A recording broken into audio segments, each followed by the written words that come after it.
good.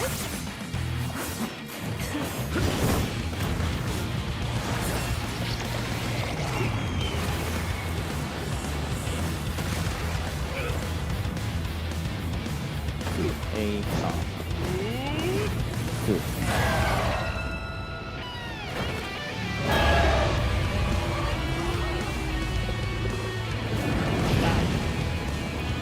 Good. L. Good.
Round one.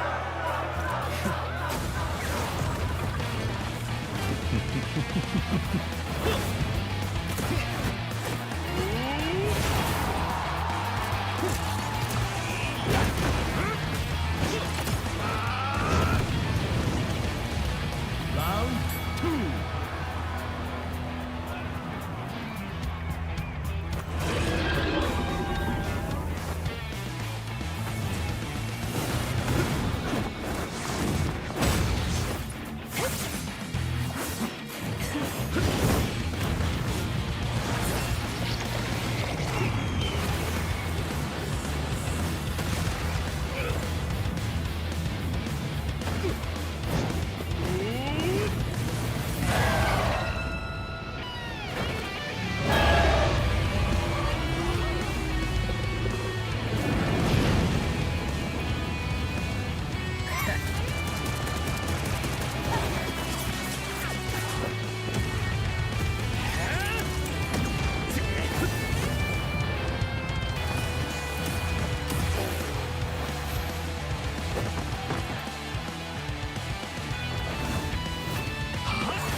Round one.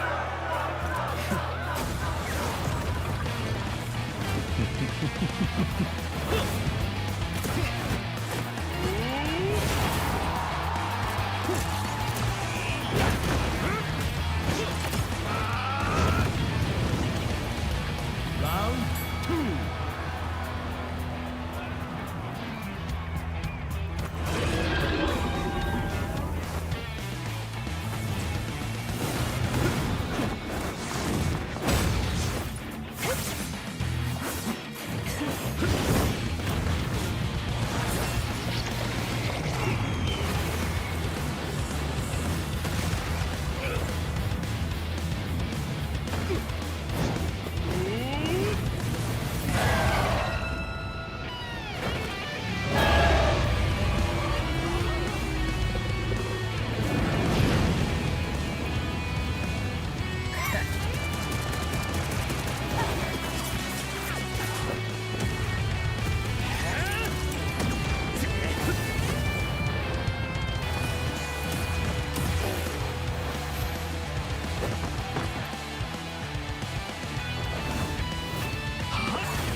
Round one.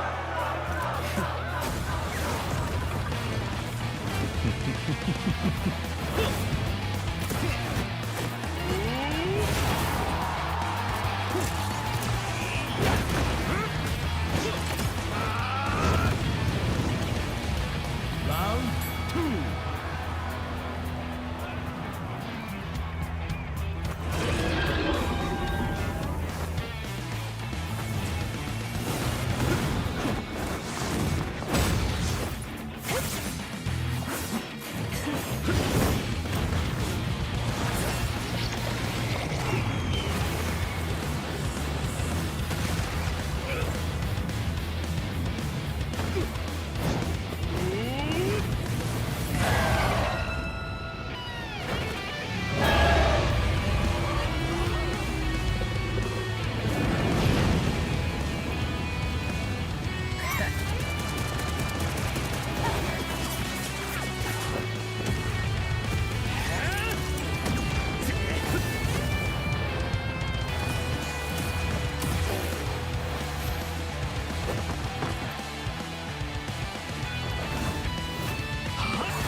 Round 2.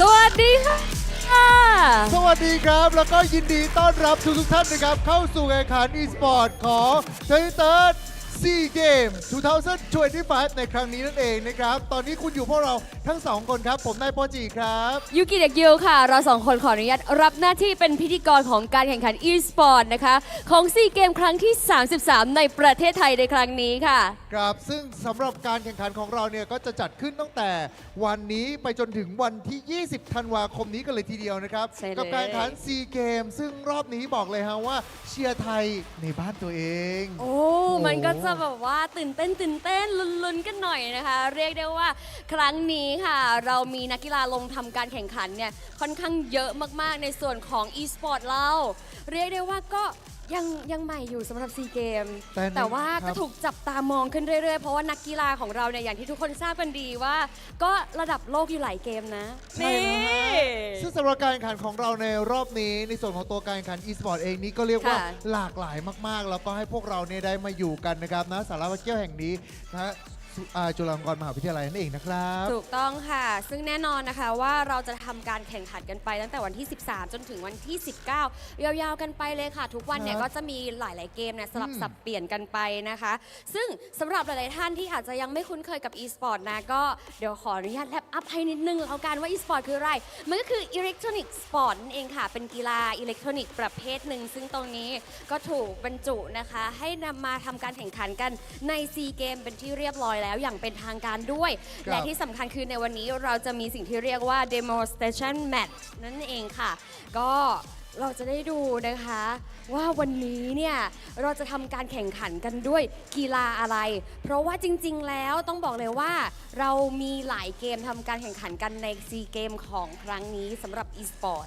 ใช่ครับซึ่งสำหรับซีเกมของเราในครั้งนี้เองเนี่ยก็จะเป็นการแข่งขันนะครับในหลากหลายเกม e-sport กันนะฮะแล้วก็มีการชิงเหรียญทองกันถึง6เหรียญกันเลยทีเดียวนะครับผมโดยจะมาจาก4เกมหลักครับโดยสำหรับเกมแรกของเรานี่ก็คือจะเป็นเกม Mobile Legends แบ่งนั่นเองครับเป็นเกมแนว MOBA 5v5 ที่ได้รับความนิยมสูงสุดก็ว่าได้นะครับในภูมิภาคอาเซียนของพวกเราแล้วก็แต่ละทีมเนี่ยแต่ละประเทศก็จะมีการส่งทีมเพื่อเข้าร่วมการแข่งขันกันนะฮะแล้วก็มาลุ้นกันสิว่าใครกันที่เป็นหนึ่งในซีเกมของเราในครั้งนี้ซึ่งถือได้เลยว่าตัวเกมนี้เองนะครับเป็นเกมที่มีผู้ให้ความสนใจในเซาท์อีสต์เอเชียมากที่สุดเลยก็ว่าได้แล้วก็เป็นการชิงถึง2เหรียญครับเพราะว่าเราจะมีแบบทีมชายแล้วก็ทีมหญิงนั่นเองครับและนอกจาก MLBB แล้วนะคะเราก็ยังมี Arena of Valor หรือว่า AOV นั่นเองค่ะก็จะเป็นอีกหนึ่งเกมโมบ้านะคะที่ต่อสู้กันหรือว่าไฟกันแบบ 5v5 นั่นเองค่ะ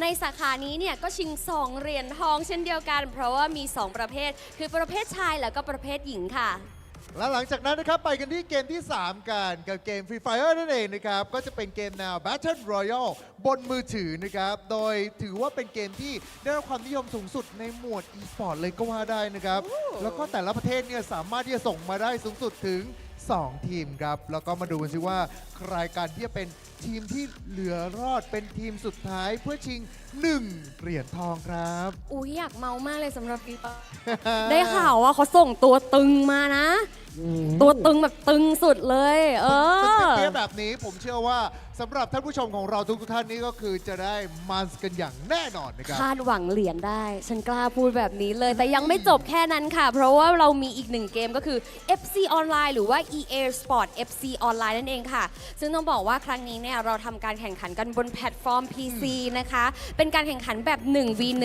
ค่ะ ในสาขานี้ก็จะชิงอีก 1 เหรียญทองค่ะ ใช่แล้วครับ แล้วก็สำหรับตัวนักกีฬานะครับที่จะร่วมแข่งขันในซีเกมได้เนี่ยก็จะมีเงื่อนไขต่างๆนะครับไม่ว่าจะเป็นทั้งเรื่องของอายุต้องมีอายุ 16 ปีขึ้นไป แล้วก็แต่ละประเทศเองก็สามารถที่จะส่งทีมเข้าสู่การแข่งขันได้นะครับก็อย่างทางฝั่งของ MLBB หรือว่า Mobile Legends Bang Bang แล้วก็ AOV FC Online จะสามารถส่งได้ 1 ทีมต่อเกม ส่วน Free Fire สามารถส่งทีมได้ถึง 2 ทีมต่อประเทศครับ ซึ่งในลำดับถัดไปนะคะ เดี๋ยวเราจะเริ่มทำการแข่งขันกันแล้ว เพราะว่าอย่างที่บอกกันไปว่าเรามี demonstration match ครับ ให้ได้ดูกันนะคะ วันนี้ก็จะมากับเกมที่มีชื่อว่า Magic Chess Go Go นั่นเองค่ะ ก็เป็นเกมแนวนะคะ Auto Battle นั่นเองค่ะ ก็จะให้ผู้เล่นเนี่ยสามารถวางแผนการเลือกใช้ฮีโร่วางทีมจัดการทรัพยากร ซึ่งอันเนี้ยมันสำคัญมาก ๆ เพราะว่าสำคัญต่อการอัปเกรดตัวละครถือเป็นเกมการที่เราจะต้องวางกลยุทธ์นั่นเองนะครับ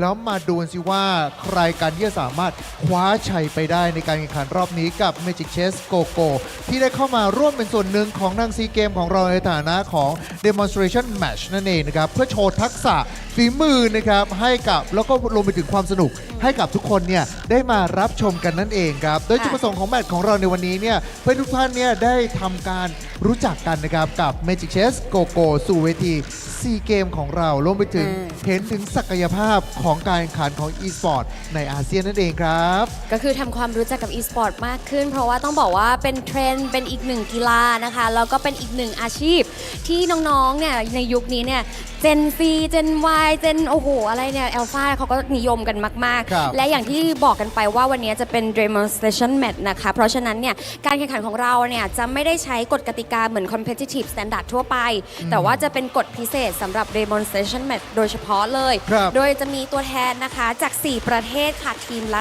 2 คนทำการแข่งขันในครั้งนี้ค่ะมากันแบบนี้นะฮะผมว่าหลายๆคนเนี่ยก็คงอยากจะเห็นหน้าค่าตาของนักกีฬากันแล้วนะครับว่าเป็นอย่างไรกันบ้างดังนั้นเนี่ยผมว่าตอนนี้นะฮะทุกท่านที่กำลังรับชมกันอยู่ครับพิมพ์แชทเข้ามาได้เต็มที่เลยทีเดียวครับเพราะว่าเราใกล้จะเริ่มต้นขึ้นกันแล้วนะครับมาดูกันสิว่าตัวแทนของแต่ละประเทศที่จะร่วมทำการแข่งขันกันในกลหมากของเรา Magic Chess Go Go จะเป็นใครกันบ้างถ้าเกิดทุกท่านพร้อมกันแล้วนะครับเดี๋ยวเราไปเจอกันเลยดีกว่า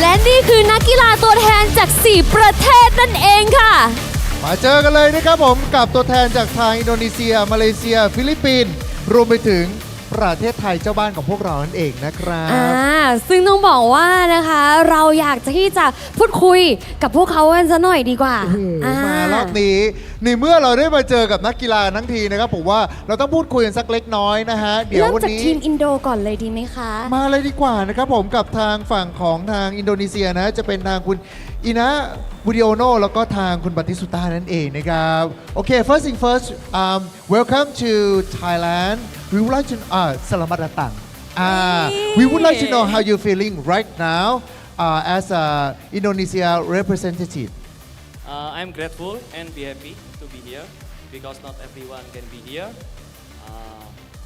I will play my best for Indonesia can I speak Indo to my follower please pertanyaan gua cuma satu buat kalian semua paham nggak kalianโอเคถึงแม้ว่าส่วนตัวจะไม่รู้ว่าพูดว่าอะไรแต่รู้สึกได้ถึงพลังงานที่ เขาส่งมาให้นะคะ ใช่ฮะ อ่ะแปลกันสักนิดนึงสำหรับเมื่อกี้เขาก็รู้สึกว่ายินดีมากๆเลยที่ตัวเองเนี่ยได้เป็นตัวแทนของประเทศ แล้วก็จะทำให้ดีที่สุดในฐานะตัวแทนประเทศค่ะ เพราะว่าไม่ใช่ทุกคนที่สามารถมายืนตำแหน่งนี้ได้เองนะครับ ค่ะ Hope for the best for Indonesia team Okay next up we may move to Malaysia โอเคนะครับมาเลเซียทีมนะฮะก็จะเป็นทางฝั่งของทางคุณอาริสแล้วก็คุณฟาสเลนเองนะครับ How you feeling right now standing in front of everyone representative from Malaysia Okay, I'm feeling grateful, but at the same time excited to be here. Thank you Thailand for hosting this SEA Game and Magic Chess Go-Go. And I want to reply to Budiono Wong. Kobut, paham. Alright, thank you. Thank โอเค you thank you so much แอบขิงอะไรกันอีกแล้วนะคะเมื่อกี้ก็ถามเขาว่ารู้สึกยังไงบ้างที่กับความรู้สึกตอนนี้นะคะเขาก็บอกว่าอุ้ยก็รู้สึกดีใจนะที่มาเป็นตัวแทนประเทศแน่นอน แล้วก็ที่สำคัญคือตอนนี้ตื่นเต้นมากทุกคนตื่นเต้นค่ะ แล้วก็ขอบคุณประเทศไทยของเรา ถู ใน ก ฐา ต้ นะ อง ของเจ้าบ้านในการจัดการแข่งขัน ครั้ ซี งนี้ เกมในครั้งนี้ด้วยเช่นเดียวกันนะครับ แล้วเขาก็มีแบบขิงกันเดาว่าเป็นการแบบว่าสไตล์ e-sport เราก็ต้องแบบเฮ้ยนายทำเต็มที่ไหมอ่ะ มาเลอินโดใช้ภาษาเหมือนกัน ไม่กลัวอยู่แล้วอะไรอย่า ป ง ระมาณนี้ แต่ว่าถ้างี้ผมว่าไปเจอกันอีกหนึ่งประเทศที่เข้ามาร่วมพูดคุยกับเราดีกว่านะครับผม ค่ะ กับทางฟิลิปปินส์นั่นเองนะฮะ โอเค เดี๋ เดี๋ ย ยว ว ขอ เรา อนุ มา ญาต พูดคุยกัน นะคะ สักเล็กน้อย มาครับกับทางฟิลิปปินส์นะฮะ ตัวแทนของทางฟิลิปปินส์นี่ก็จะเป็นทางฝั่งของคุณอิลาเดแล้วก็ทางคุณรุยส์นั่นเองครับ How you feeling first thing first คุณมูซา นี่ I'm good โอเค How you feeling right now First of all, Kapkun ka Thailand. อุ้ย Thank ข you, อบคุณ thank ค you. รับไทยแลนด์ขอเสียงปรบมือให้หน่อยฮะ โอเค thank So you so cute. much I'm very excited and not everyone gets the opportunity to play here. ก็รู้สึกดีใจมาก ๆ แล้วก็ไม่ใช่ทุกคนที่จะมีโอกาสมาอยู่ที่นี่ฮะ อ่า We would like to thank all of the staff here in Thailand and in SEA Games. And can I speak Tagalog? please Okay, ตะกลอก thank you. What's up mga itik? Another day, another chess. อุ้ยเราชอบภาษาแล้วก็สำเนียงของเขามากๆนะคะเขาก็อุ้ยเมื่อกี้เขาน่ารักมากเลยเขากรีตติ้งไทยเราด้วยนะคะ เป็น ก็มีการบอกว่า ภาษาไทยให้ สวัสดีนะ ครั คะ บ แล้วก็ดีใจที่ได้มาที่นี่รวมไปถึงอีกท่านหนึ่งเนี่ยก็มีการบอกว่าสวัสดีทุกๆคนที่ดูอยู่ด้วย รวมไปถึงนะคะสตาฟทุกคนด้วยนะ ใช่ ทุก ฮะ คนที่อยู่ในภายในบริเวณงานออฟไลน์ตอนนี้ด้วยค่ะ ก็ยังไงก็ตาม hope for the best สลามัตโพ นี่ ขอบคุณนะครับ โอเค สุดท้ายแต่ไม่ได้สุดครับ ตะกี้นี้เราคุยกับตัวแทนหลากหลายทีมกันไป ใช่แล้ แล้ว ว เรามาหาเจ้าบ้านของเรากันบ้างดีกว่าครับ กับตัวแทนจากประเทศไทยนะฮะ ทางคุณอินทจักรนะครับ แล้วก็คุณกันนั่นเองฮะ รู้สึกยังไงบ้างครับที่ได้มายืนอยู่ตรงนี้ ในฐานะตัวแทนทีมชาติครับ ก็ทั้งตื่นเต้นแล้วก็กดดันนะครับ ขึ้นชื่อว่าการแข่งขัน ครับ มันก็ต้องมีแพ้เป็นเรื่องปกติ อ่า แต่ว่าไม่ใช่วันนี้ครับ อู้หู โอ้ ถึงจะมีเรื่องแพ้แต่ไม่ใช่พวกเรานะฮะทางคุณกันล่ะครับ เดี๋ยวจะต้อนรับให้เต็มที่ครับ จะต้อนรับให้เต็มที่ให้รู้ว่าทีมไทยก็มีดีครับ นี่ จะต้อนรับให้เต็มที่นะ ไม่ธรรมดา Welcome everyone to Thailand โอเค they will try to welcome you with a warm feeling Yeah, and we- they feel a little bit pressure but it's common that when we compete they always we have a winner and loser but not for Thailand today but not us and Not they're us trying today. to greet you guys inside the games นี่ โอเค let's see who's going to win today มาดูกันดีกว่านะครับว่าปีนี้ใครกันที่จะสามารถคว้าชัยไปได้ใน demonstration match ของเราเอง เดี๋ยวเราไปยืนตรงกลางเวทีกันก่อนละกันนะ โอ้โห มาเพราะว่าวันนี้นี่อย่างที่บอกกันไปเรามี 4 ประเทศที่ได้เข้ามาร่วมกันในการแข่งขันครั้งนี้นะ ถือได้เลยว่ารอบนี้มาแน่นอนครับกับ Magic Chess Go Go นั่นเองนะครับ และแน่นอนค่ะทุกการแข่งขันนะคะ ก็ต้องมีนักพากย์ค่ะ หรือว่าที่เราเรียกกันว่าแคสเตอร์ที่คอยมาสร้างสีสันให้กับการแข่งขัน ให้สนุกสุดมันนั่นเอง ซึ่งครั้งนี้ค่ะแคสเตอร์ของเรานะคะ ก็คือคุณเลเฟลแล้วก็คุณลีโอนั่นเองค่ะ ครับผมก็บอกได้เลยฮะว่ารอบนี้มันกันอย่างแน่นอนนะครับผมแต่ว่าเกมการแข่งขันของเรา ใกล้จะเริ่มต้นขึ้นกันแล้วนะครับ so our games is about to begin we may have all the athletes please proceed to your station ก็คือตอนนี้เดี๋ยวเราจะให้นักกีฬาแต่ละท่านนะครับไปประจำที่กันเลยแล้วกันนะครับเพราะว่าการแข่งขันของเราใกล้จะเริ่มต้นขึ้นกันแล้วนั่นเองครับโอ้โหมาครับคุณยูกิตื่นเต้นมากเลยอ่ะตื่นเต้นเมื่อกี้ถึงขนาดตะกุกตะกักพูดอะไรไม่ถูกเลยเพราะว่ารู้สึกได้ว่า energy ตอนนี้ can you feel the heat right now is rising up we can feel are you guys feel the heat right now รู้สึกได้ถึงความร้อนที่กำลังอยู่บนเวทีของเราแห่งนี้ถูกต้องไหมครับถูกต้องค่ะเพราะฉะนั้นตอนนี้ไม่ต้องรอช้าเดี๋ยวเราส่งเข้าเกมกันเลยดีกว่าค่ะดังนั้นนะครับเพื่อเป็นการไม่เสียเวลารอบนี้นะการแข่งขันของเรากับการแข่งขันของซีเกมครั้งที่ 33 ประจำปี 2025 Magic Chess Go-Go Demonstration Match Let the game begin Thank you very much, Poji and Yuki. It's always nice to have energetic hosts around. Now, ladies and gentlemen, welcome to the 33rd SEA Games 2025, hosted here in Thailand. My name is Phil. Alongside me is Leo at your service. We're so happy to be on ground and to start off this week of esports competition with Magic Chess Go-Go, followed by men's and women's MLBB. We got 4 teams on stage right now. They introduced themselves, a little bit of a message, even in their own native languages, and I cannot be more excited to start it off. I'm excited I could understand most of it. And yes, this is going to be Magic Chess Go-Go. This is going to be the tournament format where we'll have one match, but in this one match, we will go for 5 rounds. And you guys saw that we have 4 participating countries. We got Indonesia, Malaysia, Philippines, and of course, Thailand. And each country will have two players, 2 representatives, where they will be sharing points. Whoever has the most points is the champion. That's right. This introduces certain dynamics wherein you have to communicate with your teammates. And as you can see on camera, and if you're here with us in Chulalongkorn University, then you'll understand that going from 1 to 8, getting you 9 to 7, 6, 5, 4, 3, 2, 1 points makes the difference. So if, let's say, Lafel and I were on the same team, right? Yeah. A hybrid of Team Philippines and Team Malaysia, we would have to talk about it and say, yo, I'm going for a first place finish. Are you okay with 6th or 5th? We can do that. And whatever that is, 9 plus what?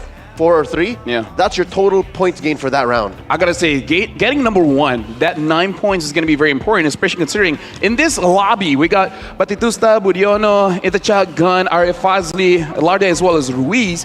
These are well-known names inside Magic Chess Go-Go community, where we even saw part of their message on stage was addressing their known audience. And firstly, coming in from Malaysia, RF as well as Fazli, I've been seeing them a lot on streams, and Batistusta and Budiono, a lot of their commentary as well, going all around the social media. I love how this spread of 8 talented athletes and aspiring MCGG icons are a combination of former MLBB athletes, commentators, and just people who focus their love on MCGG. By the way, follow us on Facebook. Socials are coming up right now. We're trying to hit an MCGG Facebook milestone. Scan the QR code to be a part of this. There are prizes to be won when you interact online.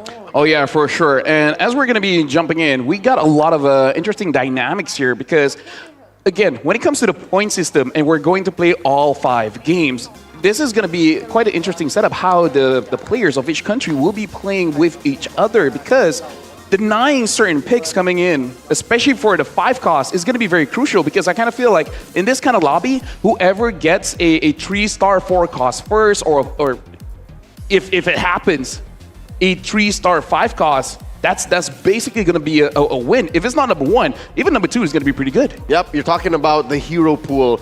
This game is an auto battler, and mainly games are won and lost off of what the pool gives you.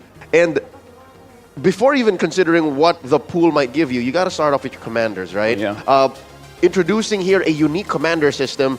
These athletes will be playing 5 unique commanders individually throughout these 5 rounds. Yeah, meaning they can't repeat. If they already pick up a Lancelot, they can't use the Lancelot again. But their teammate can. Their teammates can, and the thing is, there will be no ban. So there's like we open up a bit, but at the same time, we restrict a little bit. And considering the fact that a lot of the econ commanders have been nerfed recently, except for Yuzong. Yuzong is looking pretty good to be either an opening or a closing commander to ensure yourself that you're able to get a very good standing here. So I feel like understanding which commander you want to start off with is going to be pretty crucial. Do you want to go for more econ or go for more damage-based? I'd say even with the nerfs, a solid 4-1 split will be the name of the game here, the norm. We'll follow through when we do get through our rounds. I'm saying 4 econ and then 1 combat commander. Yeah. Personally, for me, I've been spamming Karina just because I got the Leona skin. Looks amazing, but that does mean I play mostly Toy Mischief. Speaking of which, we do have to see what kind of synergies will they be opting for, because Glory League has been buffed a bit. Looks pretty strong, so we'll see whether they will commit to that. And I don't know about you, Leo, but once in my life, I've seen a 10 soul vessel game. That was pretty much unfair. I don't know if any of the players can execute that today. I love that you mentioned it because Soul Vessel is a synergy that recently got nerfed too. Yeah. But just because they got nerfed doesn't mean they won't show up. I'm talking about heroes, commanders rather, like Cho. Cho got the whole 1 gold nerf. It's huge. You usually are okay with open forting, losing on purpose early on to get extra gold. But I'd say when it comes down to it, Cho might still show up in the 4-1 split. I mean, here's the thing, like in my own personal testing, Cho is amazing, but at the same time, because of the nerf, you might even opt for something like an Aurora, where you're not trying to open fort, but you're kind of open forting because you're not getting the heroes. You're open to open forting, but it's not your go-to. Exactly. You're willing to. Again, there are times when the game will just randomly give you heroes that you need. Let's say you play Scavenger. Fine, you trigger Scavenger synergy. You're okay with going that way and helping get the passives on Aurora. I see where you're coming from. Yeah, especially considering the fact if you do opt for her Go-Go card, it basically means like every 2 rounds that you don't buy anything, you will trigger her passive, which is going to scale up your econ quite a bit. So, I don't know, going up against a lobby where everyone here is pretty okay with open forting, I feel like whoever gets a very good early opening, something like a Starwing opening, or able to get the Soul Vessel, they're like, okay, you know, I'm gonna be pretty safe going for an early game comp here because everyone is just gonna basically concede in the early stages. Which is an interesting balance because whoever reads the room first, whoever acts as the let's say apex predator in this open fort meta, will be the one to reap the benefits. Imagine hitting a power spike in as early as stage 2, and then just putting someone down way below what they're comfortable with. And here's the thing, I've been scouring all over the net, and it looks like everyone has a very cheesy strat, you know, use something like a die-off to get a very early 5 cost and then basically just play around it. And bonus, if that 5 cost is happen to be a Glory League hero. And spam level XP. Exactly. Just get there faster. You don't have to have a... You know, sometimes I end up falling to the trap of, I want to have a pretty synergy. Yes. But sometimes fast and dirty is worth it. Yeah. So we'll be seeing, like, when it comes to the strategies here, the players are pretty comfortable with buying and selling all the time, just to make sure that their econ is hovering around 20 or hovering around 10. But I feel XP, pow! It's like all of a sudden they're at crazy power levels and then just subbing things out. It makes it pretty difficult for you to scour each of your opponents. At 1 second you see they're going for this, the other second they already changed it up. And that is what's lethal. We're talking about mid-game, early-game power spikes. What if there's a late game? We've seen this happen. I'm pretty sure you played ranked games where you're like 5 HP and you're losing, and you're down to the finals, and you still win the finals because you made that the last second change. Well, I've had it, but most of the time when in my ranked games, the one that's able to pull it off is those that is able to get a cheese aspirin game, especially when you get Gushin. Ooh. And then all of a sudden you have amazing synergy in the early. So even when you're opening up, you're not losing by that much. Yeah. And by the time we go to the late game, you already have like hundreds of your aspiring points. Yeah. And then at that point I'm like, okay, you know what? I'm aiming for second place anyways. It's fine. I get top 4, I'm happy. If this extra hybrid damage doesn't work out, that's fine. I still got my rank star. And in this case, I still got my 7 points, which, again, in some cases, if you consistently place second or third compared to that one team that just got that one win, then it might work out.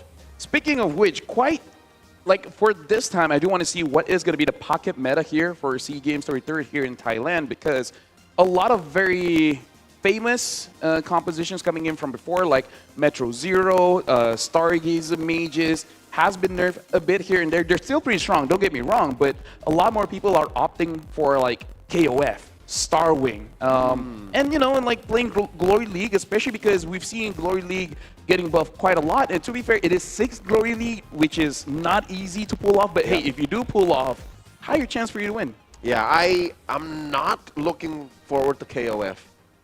I'm expecting to see... I like and annoyed with Cho. Iori. Yeah, Iori Yagami, exactly. Yeah, it's good because he's mortal rivals. If you get him early, you got that nice kick going, and then he's strong on his own. You can say the same thing for Kyo, right? Kyo is also solid as a backliner, but to build full KOF, it might work in your ranked games, especially if you can like get there quick. But I'm not expecting to see that here.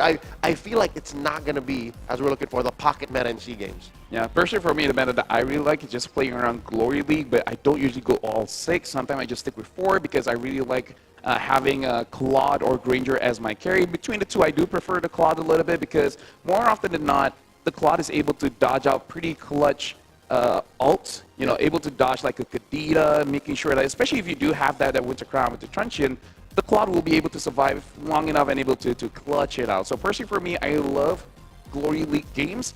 Don't know whether the teams will be playing around it though. Yep, solid if you could get that carry Claude and then slap other emblems on it. Yeah, yeah. So emblem specific or emblems... Like Bruiser. Yep, emblem centric strats, commanders, if you can end up with the go-go cards that way, should help if you get your hands on Glory League. This is maybe only secondary to being the KOF season. It's also the Glory League season. Yeah. But again, like for the Glory League, this is going to be pretty interesting if the players are able to play around it, because it really does depend, and I really feel like the players, they have their own preference. Like, for example, if Akai is your Glory League hero, do you want to play around it? And if you do you want to play around Scavenger, or do you want to play around the Toy Mischief? If you end up with Akai in Glory League, yes. Exactly, because I kind of feel like, personally for me, if I see Benedetta, I'm like, okay, I'm going to go for it. If I see Harley, I'm going to go with it, because I do like Starwing, I do like Fighter, so it is a personal preference. But yeah, I feel like for the Glory League, it really does depend who is the 5 costs. Yeah, which is something that you see early on. So the opening decisions, which is why I think MCGG is such a cool game, which is why I really like it, is it's a string of significant decisions that you make as soon as the game starts. But if you want to play it light and loose, you can as well. It's a beautiful, easy to learn, hard to master kind of system. Personally for me, it feels like a very difficult game if you really want to basically, what you call it, like one trick something, right? Say you want a one trick Toy Mischief. I feel like you can get top 4 a lot of times, but getting all the way to number 1 is going to be difficult, especially if you want to one trick something that's highly popular. Like even in rank, KOF is everywhere. Soul Vessel. So it's like at that point, you want to get your 3-star, 4 cost, 5 cost. Honestly, it's pretty unlikely. You're not just fighting your opponents, you're fighting the game. And now, since we have a team, right? A country has 2. I think they can really strategize that, and by saying like, hey, if I have this opening, allow me to get this, and this. And if I get 3 stars, say I get a 3-star Freya, I get a 3-star Claude, Granger, Kaditas, like I'll take over the game, you help and support me. Which is why, interestingly enough, on your screens now, you're seeing players with a pen and paper. So this game can get very cerebral. This will help them parse through the builds and the communications that they're making with each other, saying, yeah, I'm going to keep track of this, I'm going to hold on to this, you want me to keep this. And this lightens the load, but I'll tell you now, Magic Chess is still a huge game that relies on luck. Yeah. So that will just help minimize it, but not totally control it. Exactly, like the players can manipulate it a bit, you know, like cycling 3 costs, 4 costs, but again, ultimately, no matter how great your strategy is, sometimes you just don't hit it, right? Sometimes you're just one unit away and it never comes your way, and then eventually you'll get eliminated by the time everyone else has hit their power spike. So it is definitely something very, very dangerous, considering the fact that our lobby is very flexible in terms of never understanding this is your opening, it will never be the same after 2-3 rounds. Which can get overwhelming. Not to mention how this as a sport involves not just massive mental gymnastics, juggling all of these factors, all of the possibilities, but even mechanically speaking, I'll tell you now, in other genres such as real-time strategy games, right, there's such a thing called as APM, actions per minute. You also have to count actions per minute in Magic Chess, the speed at which you sell, buy, move around. You're not just playing with your pool. You also have to fix your layout. The possible matchup that you have to fix the layout too. You're dodging that built-up saber. You know what I mean? Like there's things that you have to rely on your mechanics more than your mental. Yeah, honestly, I've been watching their streams, the way that they do their rotations, right? Selling a 2-star, swapping it for a 1-star, and then just basically trying to hope you get that final unit. And then once you get that final unit, sometimes it does disrupt your board a bit, and then you have to rearrange it, especially when you understand whether your opponent is going to be more left-heavy or right-heavy, or whatever they're placing the Harley. That's also something that you have to consider. Units like the Harley, which can go at the edge of your screen and get onto your carry, it is a lot that you have to micromanage. So yeah, I do agree with you. There is mechanics in the terms of the speed that you're moving around the board. Yep. It's just a matter of time before we get started. We will see that in action, but for now, I think we need to take a quick moment to get things started. Yeah, we're going to go for a quick break, but after we return, we will be starting the first game of Magic Chess Go-Go.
I said it's going to be a quick break. I wasn't joking, because it looks like everyone has gotten ready. Everyone has gotten comfortable. Welcome back. My name is Ophel. Alongside with me is Leo. You guys are watching the 33rd SEA Games here, hosted in Thailand, where we'll be doing a Magic Chess Go-Go demonstration match. 1 match, 5 games.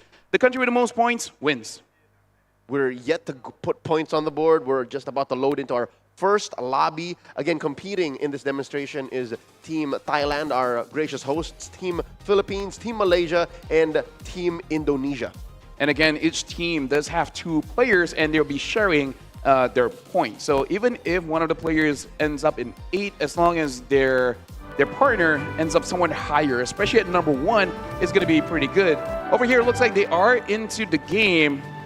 And looking at the commanders here, actually quite a good spread. A lot of Chos, Popol and Koopa, Gushin, Paquito, and looks like a 1-1 as well. So a good mix of having Econ, having an early emblem, as well as just damage with the 1-1.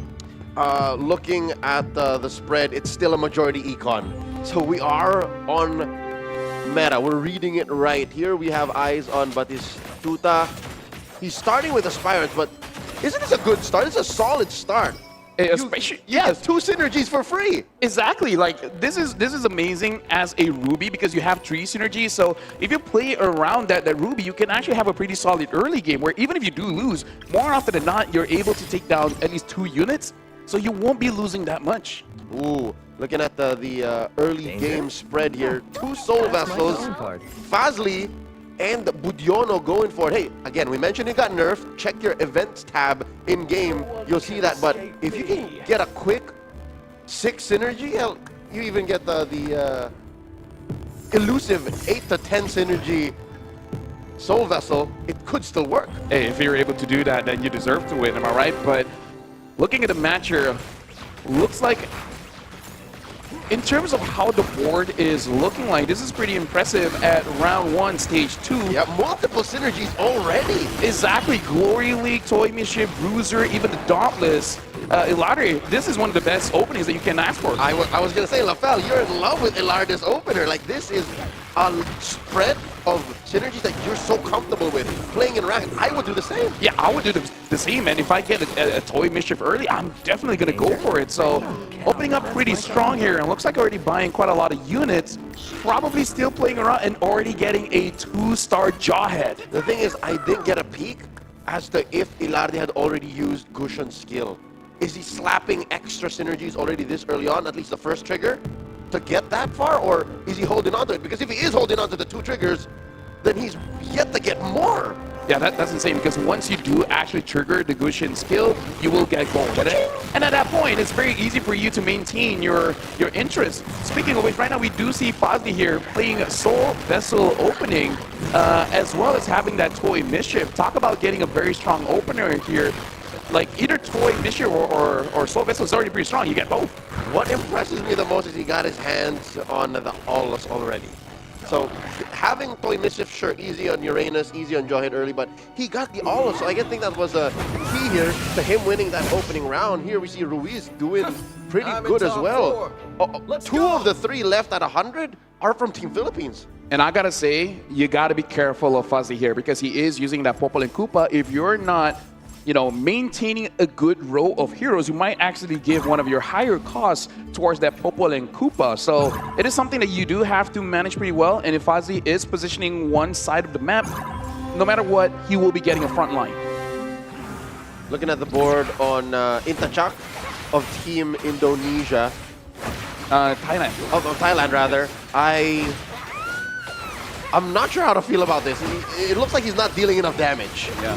It is still a pretty solid opener, having Starwing as well as Stargazer. But again, Stargazer has received quite a few nerfs over a long period of time, so the damage isn't all there until you hit 4. Yep. Intachak needs a good core going into the mid-game, because right now all we saw is a solid amount of sustain. Like, those were all the support pieces with nothing to use it as payoff just yet. Speaking of which, we are jumping into the chess round here. Intachak is going to be first pick. And in terms of forward cost, there's only the Arlid. Does he even want that? It looks like Budiono is able to get the Arlid, and Intachak took too much time. Exactly. I think he was considering, like, do I really want it? But Budiono's like, no, that's what I want. Now it's the 2 Filipinos left on, Ruiz and Ilarde of Team Sibol. There's the Ice Queen Wand and the Blade Armor going over to each. I wonder how they're going to use that. I wonder if it's going to be worth it. Well, speaking of worth it, looks like Intachak is going to sell off. He does not want that KOF synergy. Got that Bruiser. Unsure whether he wants to keep that Blessing or not, but I'm really looking at Budiono how he's going to be using the Arlid, because Arlid is pretty strong. So strong, in fact, that had to be nerfed quite a few times. Does he want to use that just to stabilize his board, or he eventually wants to play with the synergies that Arlid has? Yeah, Arlid is a solid core for a mid to late game burst. But here we have eyes on Ilarde, still untouched at 100. Going straight for the back line, the Karina is trying to do the work. Leona falls this time around. I love it again, this opener. Lafel, he even gets Scavenger on. His economy is gonna go ham. At this point, he's probably gonna be the first getting to level 8, and at that point, he has first dibs on getting a high cost level 2, right? Doesn't matter if it's a 4 cost or a 5 cost. Because like I said, the synergy, not only the econ is good, but actually it stabilizes quite well, quite a good spread of damage as well as sustain here. Having the Ice Queen's Wand on the Carmilla doesn't really mean much, but the fact that Carmilla is able to deny some healing coming in from your opponents does help a lot, making sure that she stays alive as long as possible. Eyes on Batistuta right now. You can see that he's trying to shuffle around that Stargazer. Has yet to put it on anybody. Currently playing with a core Aulus. Let's see how it fares against Intachak. I would say Aulus is still one of those 3 costs that is worth investing in. Of course, you would prefer a Freya, but at stage 2, I I think it's actually pretty good. The fact that you're able to get a 2-star 3-cost here. And now even with the Arlet, man. Yep. Especially with the Arlet. Yeah. So this is becoming problematic for Intachak. The same symptoms still persist from when we last checked in on him. This right here is Fazli. Oh no, Fazli 2v1! But again, I kind of feel like it's completely fine, especially because only a Soul Minotaur is there, so he's not going to be taking too much damage. Now we are jumping into creep round, so we got to see what are the go-go cards that the team is going. It looks like I wants more re-rolls here, and Louder and Gun. They want to make sure that when they do have the synergy, it's going to be looking good. Fazli getting that thick blood. So eventually, as the game, as the round progresses, his damage will continuously get better. It looks like Intachak might be going for more mana-based hero. So a good spread here where some are focusing on that synergy and some are just want a little bit more econ, considering just more refreshes on the round. Yep, Budiono going for some items there. So, good question to pose. Do you focus on equipment on your cores or just building up stars on the heroes that you have? So here's a little bit of a quick break from the actual competition, the creep round. Again, items getting Blessing activated here on board. Beyond the Clouds. Beyond the Clouds is one of those core-centric synergies. So damage will be coming through good for Fazli now. Yeah, it's going to be good if you have one really reliable carry, because Beyond the Clouds, it really depends on what ultimately is going to be your 4 or 5 cost. So I feel like it's a very good way for you to ramp up by getting those stacks as early as possible, but then you always got to transition to have that one amazing carry. The question really is, what's the carry going to be looking like? Budiono now, he still has that Aspirin, but only 20 points here in the Aspirin points, so not a lot. Probably not going to be investing too much on it. Budiono looking good, happy with the turnout. Safe to say this core Arlet is working right now. Yeah, getting War Axe on Arlet quite early. Already looking pretty good, as well as the Anti-Cures. Looking at the spread here, Batistuta is looking pretty good. Looks like the leader here. Painful. We just witnessed Ilarde take damage from Ruiz. Two of Team Philippines athletes bump into each other. I'm not so sure if they could have communicated that better. I mean, like, my bad, dude, but one of us has to go down, right? One of us has to take damage. I mean, minimum, right? Like, what was that, 2 heroes left? Yeah. Wait, no. Yeah. So that's fine. Could have been worse. Batistuta is #1, is the lobby leader here, and looks like basically everyone except for Fazli is at level 7. Fazli is ahead with level 8, probably just reselling every single unit that he gets. So in terms of synergy, it looks like Fazli was the one that's able to access that forward cost more reliably. And looks like there is a Valentina for Gun. I'm unsure if you want to play around that. Oh, Gun doing well against Ilarde for now. This is Thailand versus the Philippines. Look at that huge jawhead. He's holding the front lines. And Gun gets it. Oh man, it's back-to-back, not looking good for Ilarde. Yeah. One of the amazing times for having a 1-1 commander, making, basically stabilizing no matter what kind of synergy that you have at stage 2. But eventually we will be going for the chess round. Intachak as well as Budiono, they are the bottom of the standings here, but I would say pretty healthy, right? 57 HP, 59, getting first dibs on stage 2 chess. That'll be pretty big, especially if there's a 5 cost on the board. A very tactical decision. Hopefully it does not bite them in the behind, specifically for Intachak, because Intachak did not have a great early game. Yeah. So going into stage 3, he's going to want to hit that power spike. Speaking of which, Batistuta has a pretty wide spread here, playing with Weapon Master, Mage, Shadow Cell, as well as the Toy Mischief. So rarely do we see a mix of Weapon Master and Mages. Usually we will see one of either, but this one is relies on skill, one relies on basics. Exactly. So he's probably just stabilizing at this point, but he has a Valentina. Maybe he will go more towards the Mage, but I don't know. I haven't played a lot of Valentina myself. Ilarde dropping here to the 50s, taking 11 from Batistuta. Eyes on Budiono now. Indonesia's winning this round. Yeah. Now we'll see whether you actually want that or not, because it looks like in terms of dips, he was #2, but now it's going to delay it a little bit. Intachak here goes for Iori Yagami. Fozzy looks like he wants that KOF emblem. I wonder if Fozzy wants to get a little bit greedy here and try to hit 11 KOF. Our leaders coming through. An item for Ruiz, another for Arif. Batistuta going for the extra mana regeneration.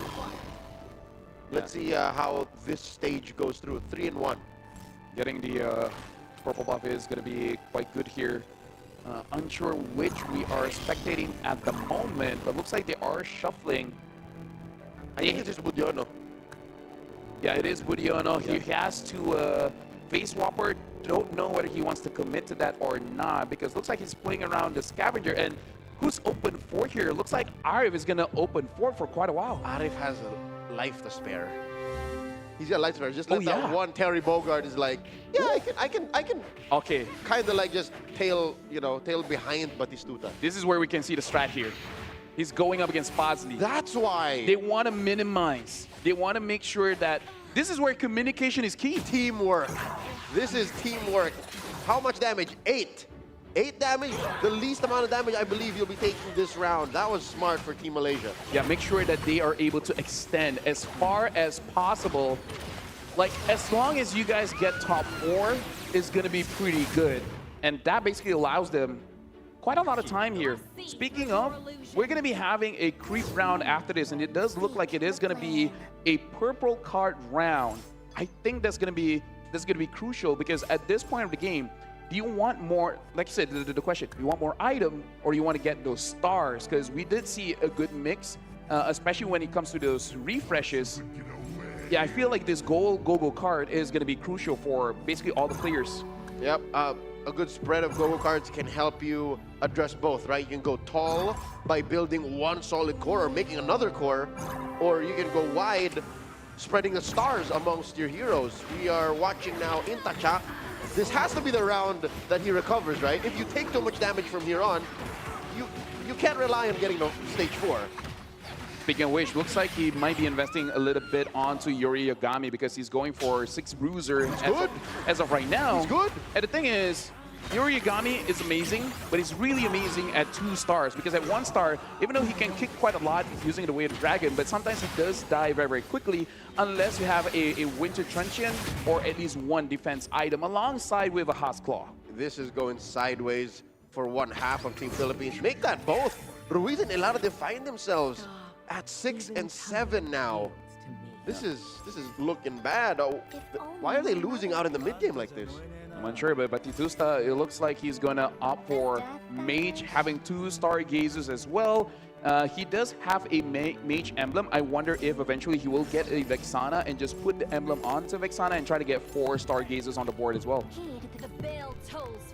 Fazli holding on. We can expect a good power spike from the players that are holding on to what?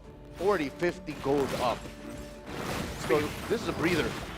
Looks like Batistuta is grabbing the shield, so making sure that he's able to survive any kind of engage. Maintain that streak. And I feel like that's a pretty good idea, because, you know, playing mages and stargazers is pretty strong, but you do die pretty quickly. So just in case someone gets a very high rolly roll in the next two rounds, you know, I think it's a good idea. Yeah, your wins are big, but your losses are big as well, because you get wiped out hard. A softy lineup like this. Metro Zero.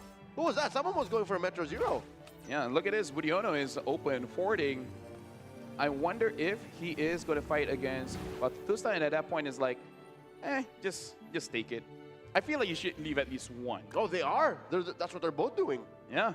So good communication coming in from both, making sure that neither are, you know, they're being fair.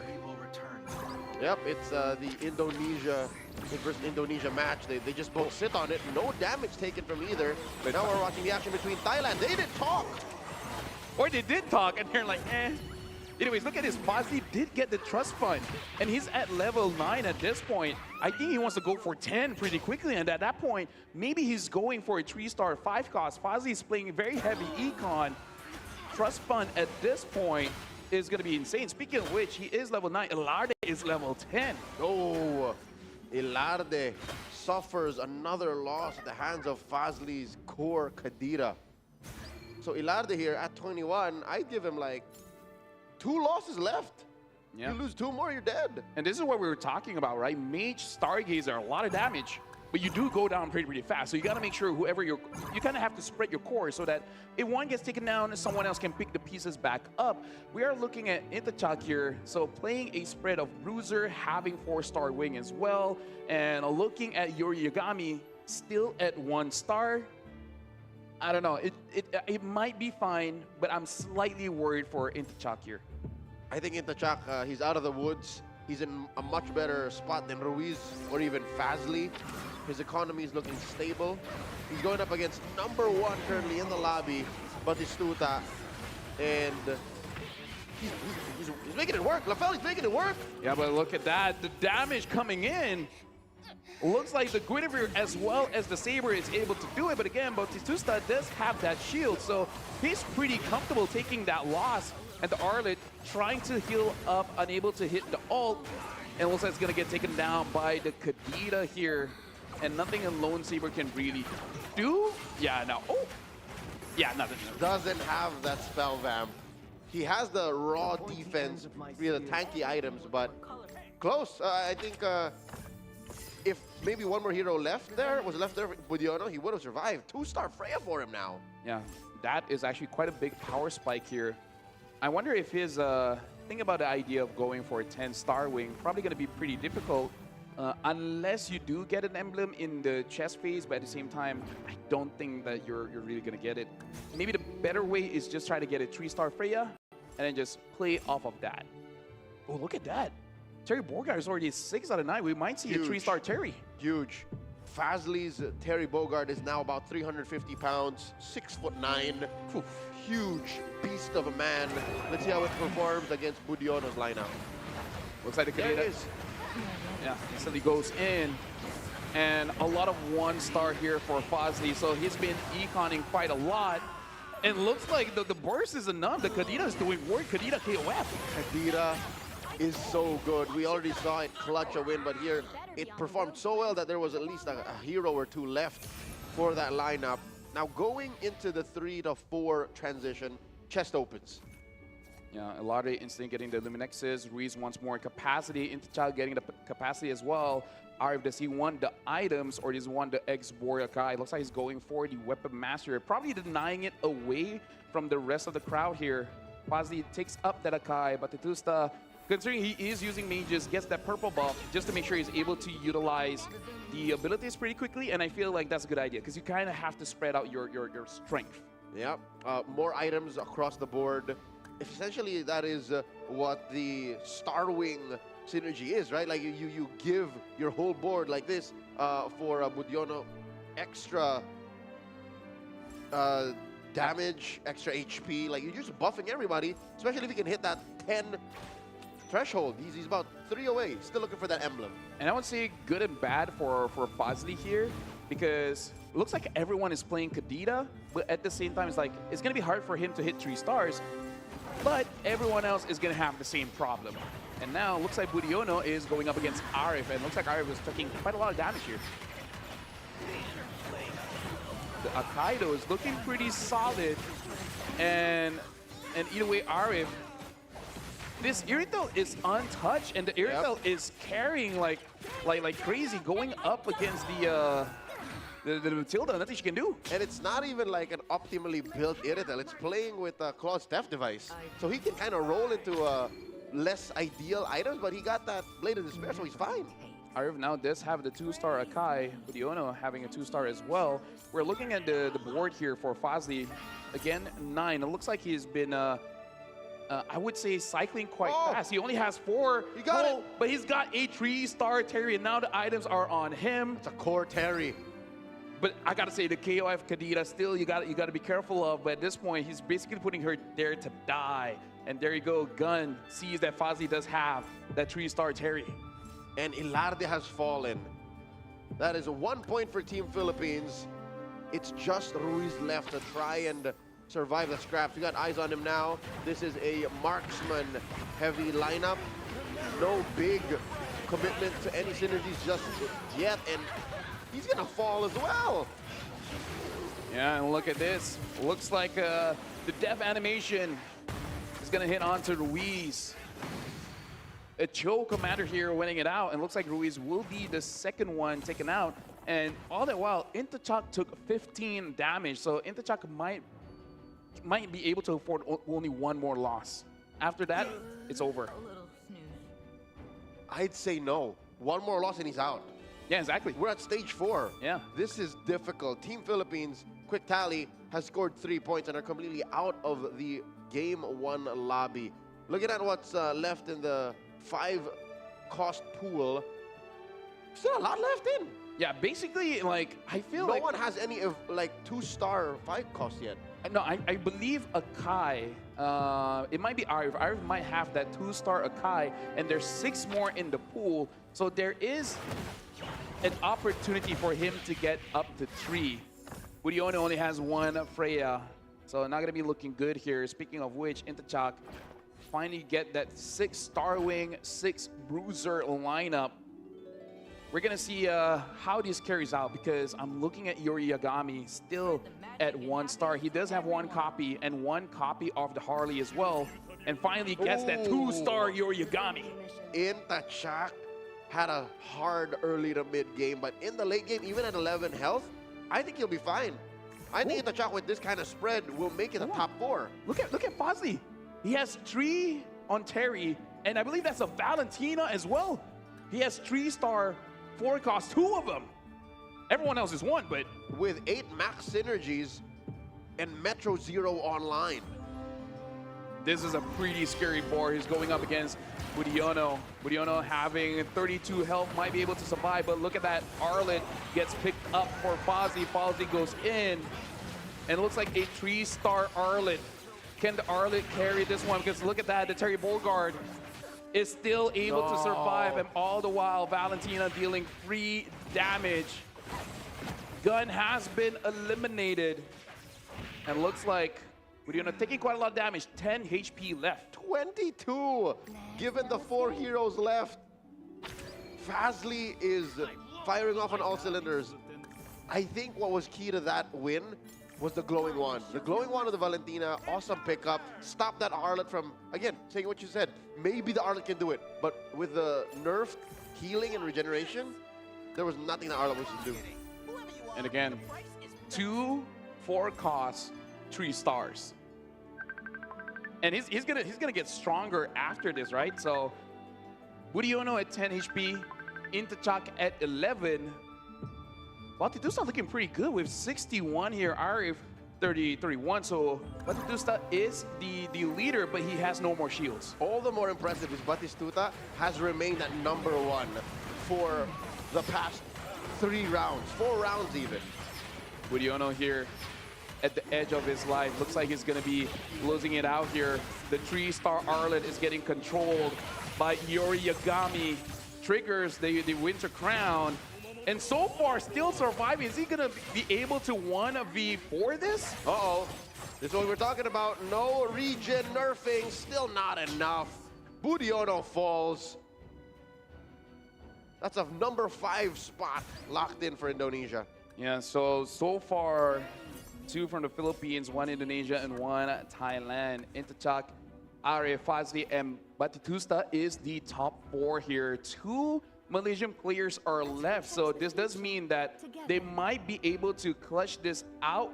Even if they don't get #1, they're going to be having quite a healthy lead after game #1 in this 5 games match. Yep, I got eyes on Intachak. Did he adjust? Did he switch it up? Oh no, he just moved stuff around. And this time, look at it, Joe. Has more sustain. Hasclaw, War Axe with the Winter Crown. Ooh. He should be able to absorb quite a lot. Multiple kicks, and I don't think he need to absorb much because look at the damage he's raining down on Arif's lineup. He might eliminate Arif here. Arif at 13 HP, very much possible. Oh, but the Barras is so tanky though, and now gets split up. And now deals with the Cho. Cho kicks it, but there's 2 Barats here. But this is Yuri Yagami, man. Gets 5 kills off of that, and Arif is eliminated at #4. Only 3 left, and Batistuta falls from #1. Yeah, as we're about to see the start of the chess round. Possibly the final chess. Possibly, man, because everyone is at pretty low HP. Batitusta, as the leader of the lobby, we did see him lose, like basically having a lose streak here. Unsure about what they got, but Intachak now has a 2-star Harley. The Claude's team device is on to Harley, and I feel like that's fine because Harley's kit is strong enough to do what Harley has to do, which is eliminate the main damage. Yep, and even with a theft device, most rolls are okay rolls. Most steals from the item pool. Looking at Batistuta's lineup here, full committal to mages, fully charged up that tree. He is going to do well with Beyond the Clouds now, but is it enough going up against the likes of Intachak's lineup? He will be facing his mirror. Honestly, I doubt it with only 51 stacks on that Beyond the Cloud, and the front line is not tanky enough. This kill is going to get taken out so fast, even against a mirror here. Intachak is going to do the death damage here. Batitusta is going to get eliminated at number 3. Whoa! And Intachak gets taken down, so Fozzy wins the round at number 1 for Malaysia. Malaysia closing off game 1 with a 1st and 4th place finish. Now that's going to be quite a lot of points for Malaysia, but shout outs to the top 4 here, Fazli, Intachak, Batitusta, as well as Arif. So a pretty good spread, but this does mean that for the Philippines, a lot of catching up has to be done as we progress throughout this match. Oh yeah, look at this. Fazli won with a solid Metro Zero focused plus KOF lineup. And again, Intachak's unforgettable 6 Bruiser, 6 Star Wing. Solid front line, it just couldn't do much against Fazli's firepower.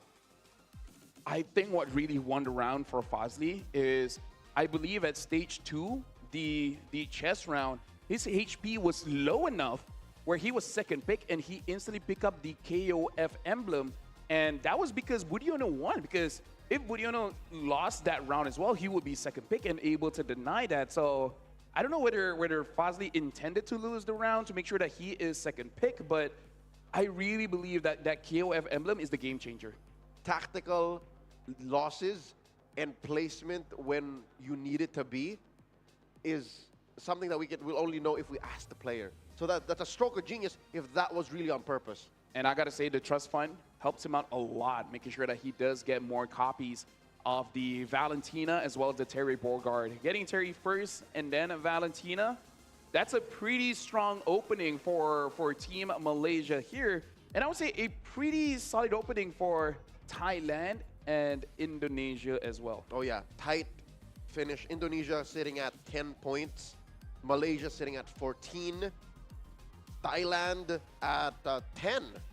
So solid.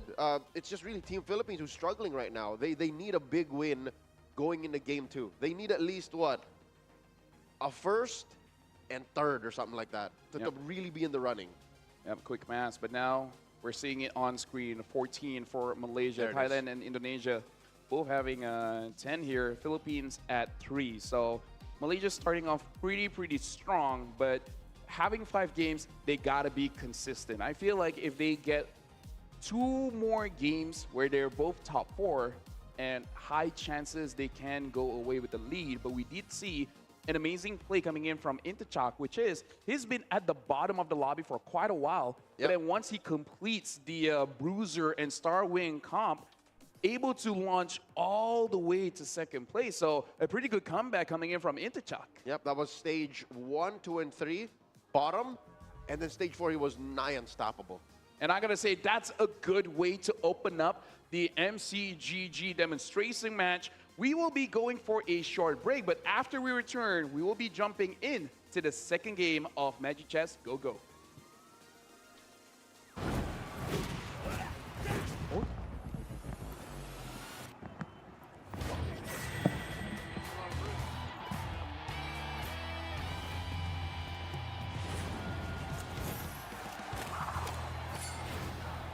Round 1.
Round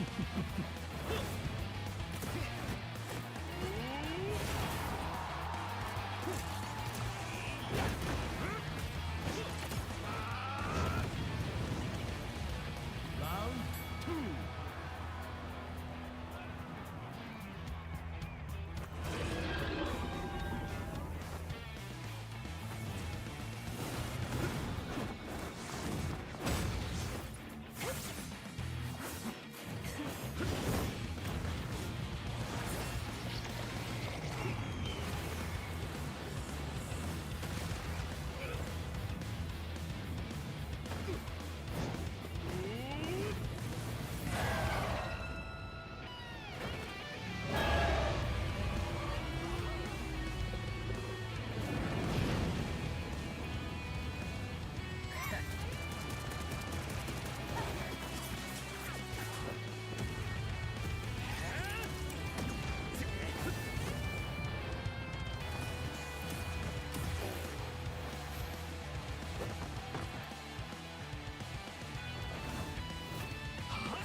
Round 1.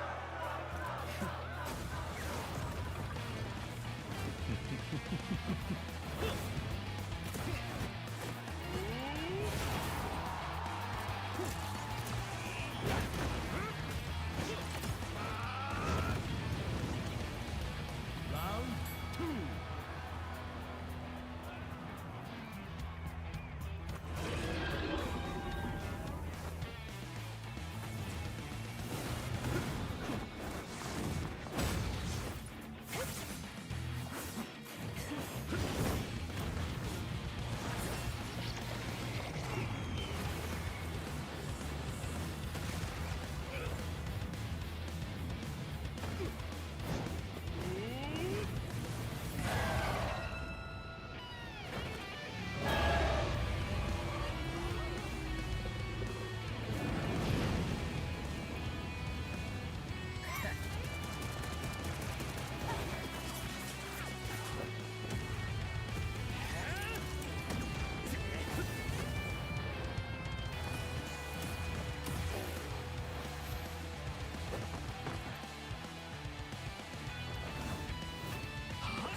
game being taken handily by Team Malaysia. Fazli was able to get together an oldie but a goodie. Metro 0, KOF, plus what was that, a total of 8 or almost, did he get 10?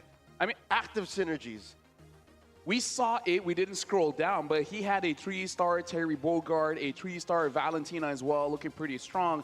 The Valentina as well getting that KOF emblem is amazing. Speaking of which, we have finished the first game. After this is going to be the second one, which, by the way, if you guys just tuned in, this is the Magic Chess Go-Go demonstration match where we only have one match. But in this one match, we do have 5 games. Make sure you guys follow the MCGG Facebook as well.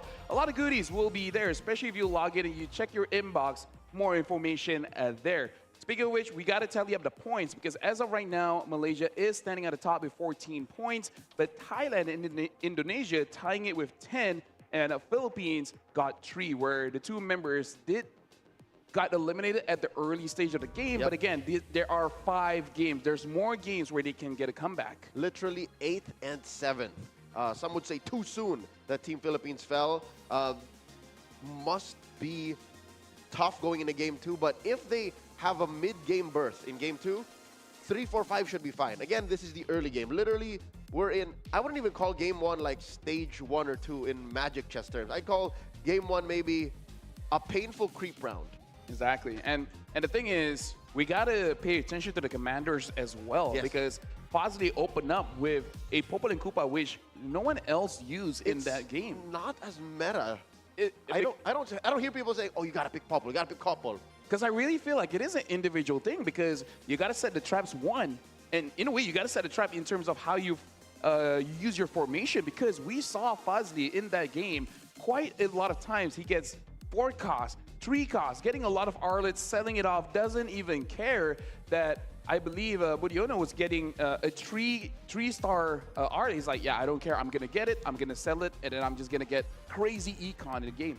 That must have been key. So now that cat's out of the bag, are the other athletes in this demonstration capable of taking advantage of that? Can they use a Popol and Koopa the way Fazli did? Because already that's a check for him. He got 9 points off of the one time he's allowed to use Popol. Now he can dig deep. He can go play Lunox, Gushen. Hell, we saw some Chos in that last lobby. So who's to say? But one thing is proven, Econ is still king.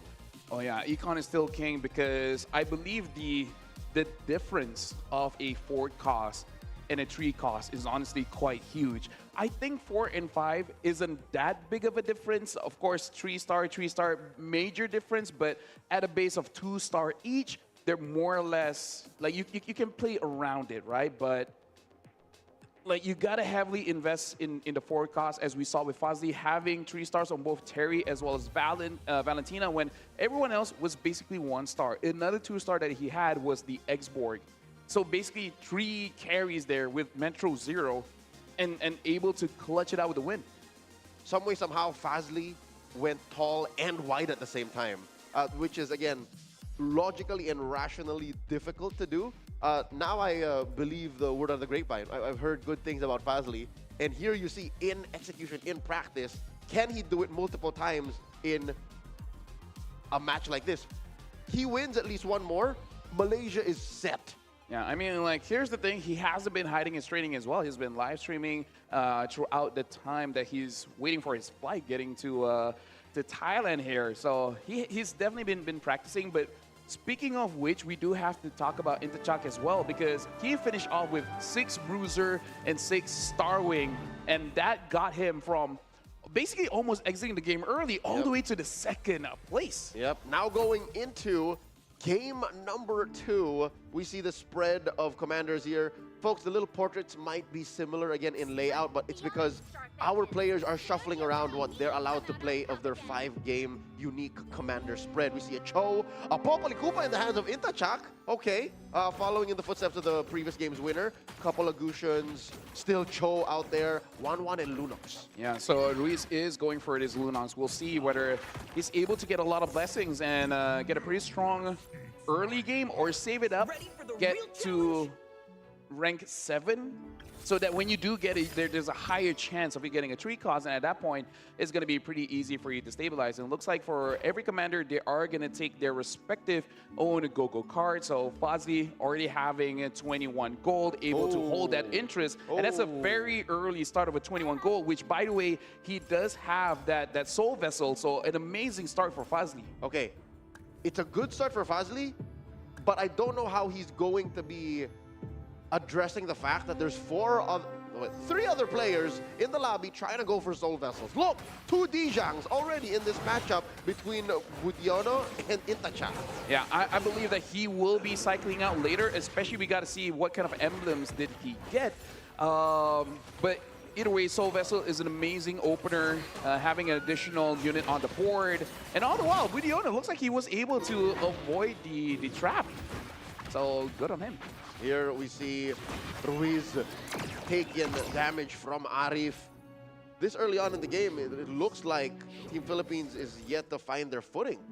But I believe this is one of those stages where you kind of want to lose just a little bit, right? You don't want to take too much damage, but if the early part of the game here, you can see Ruiz open for just a little bit. If he's able to get the first pick, and there's a crucial 4 cost, a Claude, a Granger, maybe even a Kadita, paired up with that Lunox, using the Lunox passive on that 4 cost, you're in business. Looking at Intachak's board here, out of Team Thailand, 2-star Kula, facing off against another 2-star Kula, but this Clint is wreaking havoc throughout the lineup. That's a win easy here for Ilarde. Yeah. Intachak so far in the early game, I don't think he's able to utilize the trap all that well, especially considering that there's a lot of range heroes that he's going up against. Not a lot of heavy frontline, like a fighter or a defender. Dauntless, even. Not an active synergy right now.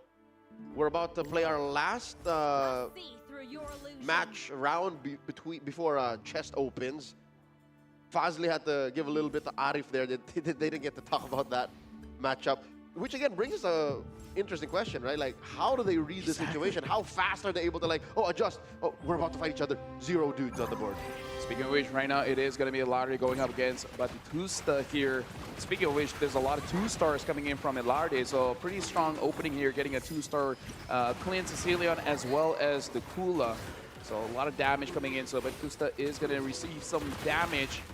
But I believe the first 3 at the bottom is going to have a pretty big advantage going into this chess round. Yep, they suffer what Intachak had to go through by basically playing the first 2 stages from the bottom, which is fine. They got the best dibs out of the chests they opened. Yeah, I don't know if Ruiz wanted to win there.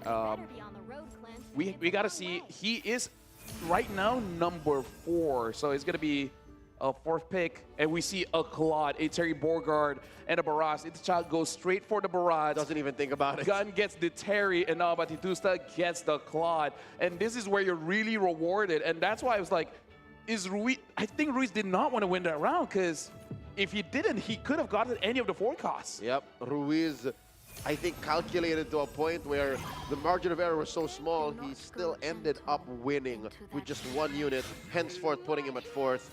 Blessing activated here. A lot of bruisers coming online. Is this a 4th Dragon? Oh, nope, not yet. Nope, Soul Vessel still not online here for Ilarde.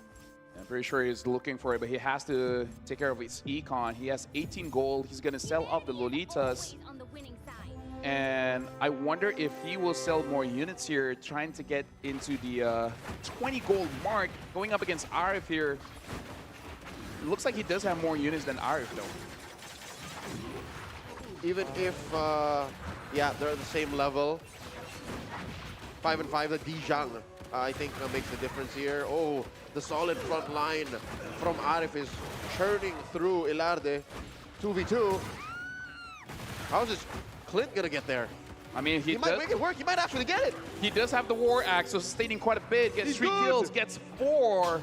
Ilarde still maintaining the win streak with a 4 win streak here. Able to survive the econ.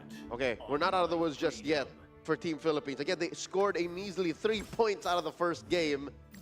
They need to repair the situation they find themselves in. Looking at Fazli, another Soul Vessel holder. And is he doing... Lafel, tell me he's not going for Metro Zero again. I think he's thinking about it because if you see the piece there, he does have that mage blessing, right? So there is an opportunity where you can go wide or tall, and I think he's still thinking about the chances, looking at the rest of the board and thinking forward, what is going to be contested? Is it going to be safe for him to go tall, or is it better just to go wide? I mean, if he makes it all the way to late stage 3 or stage 4 entirely like he did in game 1, he can pivot there. Like, again, his economy now, I'd argue, might be better than when he was in game 1. He's playing a Gusion, so he can secure these synergies much easier. The fact that he's maintaining his win streak at 100 HP, the world is your oyster, man. Now we're going for the second go-go card. And it looks like Alarde is getting as much forecast as they can. It looks like Fazli might actually go for a Stargazer here. Picked up Scavengers, though, so he will be able to repair his economy.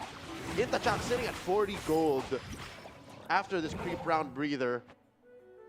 Where is he going with this? What's he building after the double? Well, on his way to 4 Bruisers and then 2 Toy Mischief. We haven't really seen anyone commit to full Toy Mischief yet.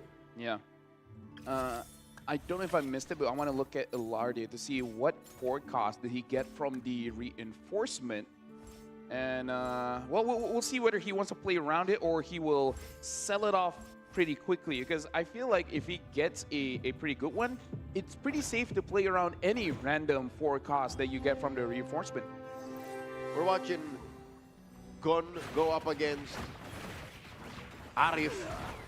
Arif here. Carry. Dijang running right through that lineup on Gun. Oh, I think Arif is fine. Arif is good. Yeah, but we can start to see what Gun is aiming for here. Playing a lot of range with the Granger as well as the Xavier. Having the Atlas in standby, maybe thinking of switching up later on to play more Starwing. I believe that he probably needs just a little bit more beefy front line paired up with Terry. Terry is pretty good at stage 2, round 5. But still, it's something that you have to consider. Speaking of which, right now we're looking at Alarde here. There he is. He's playing with the option too. He has that Ixia already. He has the Guinevere as well. Shuffling around his blessings, so the next star up should grant him an extra synergy. But which one, right? He's still very liquid, very open with what he could get. Flexible for sure, going up against Budiono. Looks like he is going to be playing more range here, having a lot of mages and a lone Ixia. But the front line from Alarde is proving just to be a little bit too much. Double Barats. I believe triggered off the clone, runs right through Budiono. Puts him at about half of his starting health on 57. And Gun is able to win this out against Intachak. Again, looks like they didn't talk about it. Yeah, either they don't talk about it or they're like, nah, fam. Yeah, like me. No, I think it's just as valid because you sacrificing your board and having enough space to fully retreat a whole lineup could be too high of a price, a barrier of entry for Thailand to suffer, what, 6, 8 health. Speaking of which, Arif now does have 4 soul vessels, 3 for the Toy Mischief. In terms of focusing on one, doesn't look like it. He's still keeping his board relatively flexible. Non-committal. He does have 17 gold though, so I wonder if he will sell off the Carmilla if he wins this round, just to make sure that he gets that 20 gold mark. Never mind, he already has that 20 gold from the, I'm not sure where he got it, but hey, either way, good on him. Money's money. Oh, from 1-1, the 1-1 passive, getting a kill. Proc. Yep, hero kills in. There you are. He's good. Not only does he get to the 20 gold mark for extra interest, but he takes down Ruiz, 15.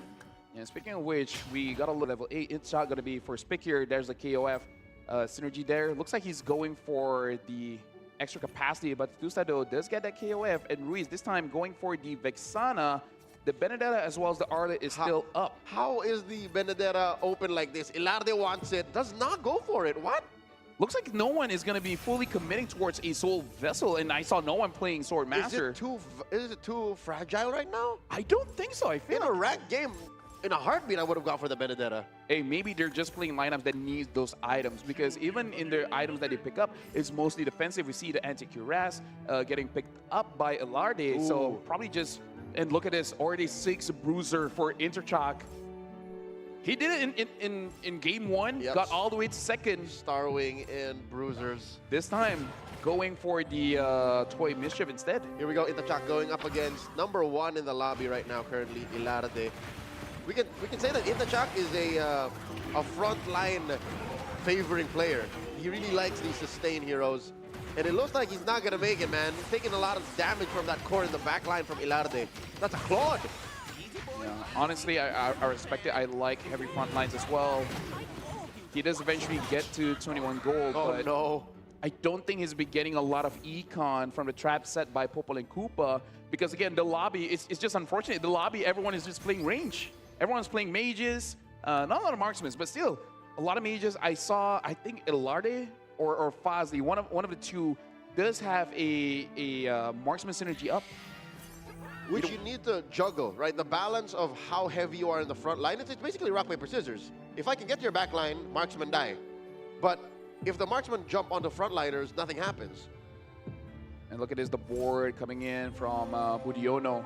A lot of 1-star here. So even though he does have a lot of units on the board, probably not going to be super tanky and deal a lot of damage. The fact that Ari with the 1-1 is doing damage and getting econ under those kills looks pretty easy for Ari to win this round. Arif is in. He got rid of Budiono's singular frontliner. And now in a 2v1, I don't think Xavier's going to get away with any of this. That's 11 damage to Budiono.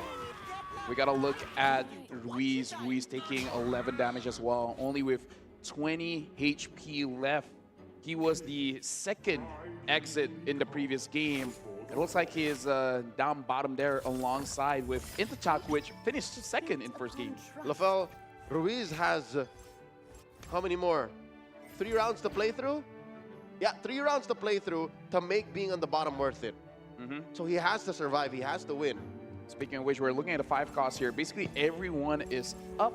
I believe only 2 5 costs was taken away. Look at the Claw, look at the Granger, still plenty left along with the Kadita. Basically, every single 4 cost here is 3-startable. Can still happen.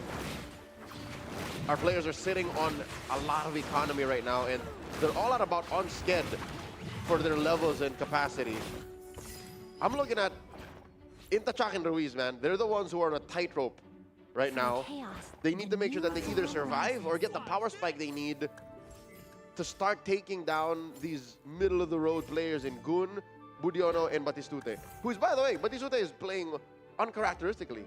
He's been in the bottom half of this lobby for basically the whole game. By the way, Leo, we got to look at here. Both Arif as well as, I believe it was Ruiz, both are playing Toy Mischief here. So they might be, you know, it's going to be difficult for either. They're drinking from the same well. Exactly. And water is not infinite. And at this point, I believe it's much better for Arif because he can just wait it out. Because once Ruiz gets taken down, all those Toy Mischiefs are coming back. Yep. Ruiz and Intachak sadly have to go against each other. Only one may stand. This is tough. Ilarde hits Arif with it. He has a lot of health to sacrifice though, but I'm looking tightly at that Ruiz-Intachak matchup. Oh my God, Intachak at 2. So this is legit the last round he can play. One more hit. Do or die, spend all your gold and hope that it's enough for you to sustain. He's doing his best here, almost hitting 6 Toy Mischief, but even that, Lafel, I'll tell you, I'm not so sure we'll do it. Looks like he was thinking about it and he opted just to upgrade at this point at full 10 slots here. Oh! Dakai is there. Finds it! Gets 6. Is it enough though? This is a 1-star Akai. Still has that what you call it, utility? But not a tankiness, man. We'll see if this works. Slaps on Revitalize.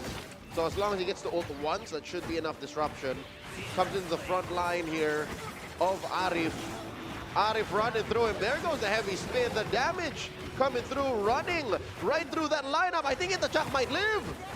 He actually did it with both Yuri Yagami as well as Akai being the 5 cost that he has. He has done that. I think he's able to survive here and looks like at stage 3, round 5, no one is eliminated just yet, Leo. So Intachak took a big bite of Arif there. yeah, Arif was like, okay, I was hoping he would die so I can get those units. Now it's gonna be tough for Arif as well. Not on my watch. That clutch buy and sell sequence into that Akai, that was a moment. That was a highlight. How often does that happen? And now he gets the Cho as well as that guy with no gold left. He cannot spin, but he's just one unit away each from getting that 2-star 5 cost. Oh. And at that point, you don't What? care. Akai, Cho, you'll get it. Is this right? The two players at the bottom of our lobby are playing with the same synergy. They're stealing and they're drinking from the same well. At this point, maybe they're thinking they're too far in. They're holding onto each other, man. Like the moment someone sells it, you're basically giving a 3-star away. It's king making, but from the bottom. So look at this, Intachak Oh taking no! quite a lot of damage from Intachak! Batitusta. It looks like Intachak might be the first to exit here. The death animation coming in from Batitusta eliminates one player on the board. Gun, the only Thai player left in game number 2. Ruiz now has a smorgasbord of toy mischief heroes to play with. Budiano gets the capacity, same with Ruiz. Batitusta gets the Defender emblem gun, getting the Bruiser, and I really feel like it's worth it for both because those emblems can really help them out in the late game. Okay, now it's down to 2 toy mischief players in this lobby. Ruiz and Arif. Ooh, So they're speaking of which, stealing from each other. I love how Arif just went for the Akai. It's like, oop. look at how many has been upgraded here because Arif just got a bunch of 2-star, but Elarde getting that Iritel having to purify the Golden Staff and the War Axe. I gotta say, Elarde's board right now looks very scary. And now we're looking at Fazli playing Mage Stargazer along with Beyond the Cloud. 66 stacks on the Beyond the Cloud. Yep, and that's a carry Valentina. When we last checked in on the player who was playing Beyond the Clouds, that was Batistuta from game 1, he had less than 60. And that was the ultra late game. That was late stage 4. Yep. And we still have 7 players this late into the game. He had 55, if I believe correctly. And look at the damage coming in from Elarde. And ends up taking down Budiono. That's the second exit here. So it looks like Intachak and Budiono is not going to be playing anymore for game 2. Down goes another player. We're left to 6. Number 1 still is Fazli. Following closely is Ilarde. Ruiz able to stay alive. So you're still looking at 2 toy mischief players, Arif being the other. Ruiz is he's sticking to his guns, like he's not really changing anything. And you can see that most of the players here at stage 4, round 2, completing their carries to 2 stars. No 3-star just yet. We're looking at the board of Gun here, having the Granger at 2 stars, same as Terry. Probably looking for the Yori Yagami. Yeah, it's another 8 synergy Metro Zero. At least 8. Yep. Right, we scroll down, it might be 10. Speaking of which, Gun having 6 Glory League and Metro Zero. Yep. This should be the height of the strength, but oh my goodness, taking a lot of damage.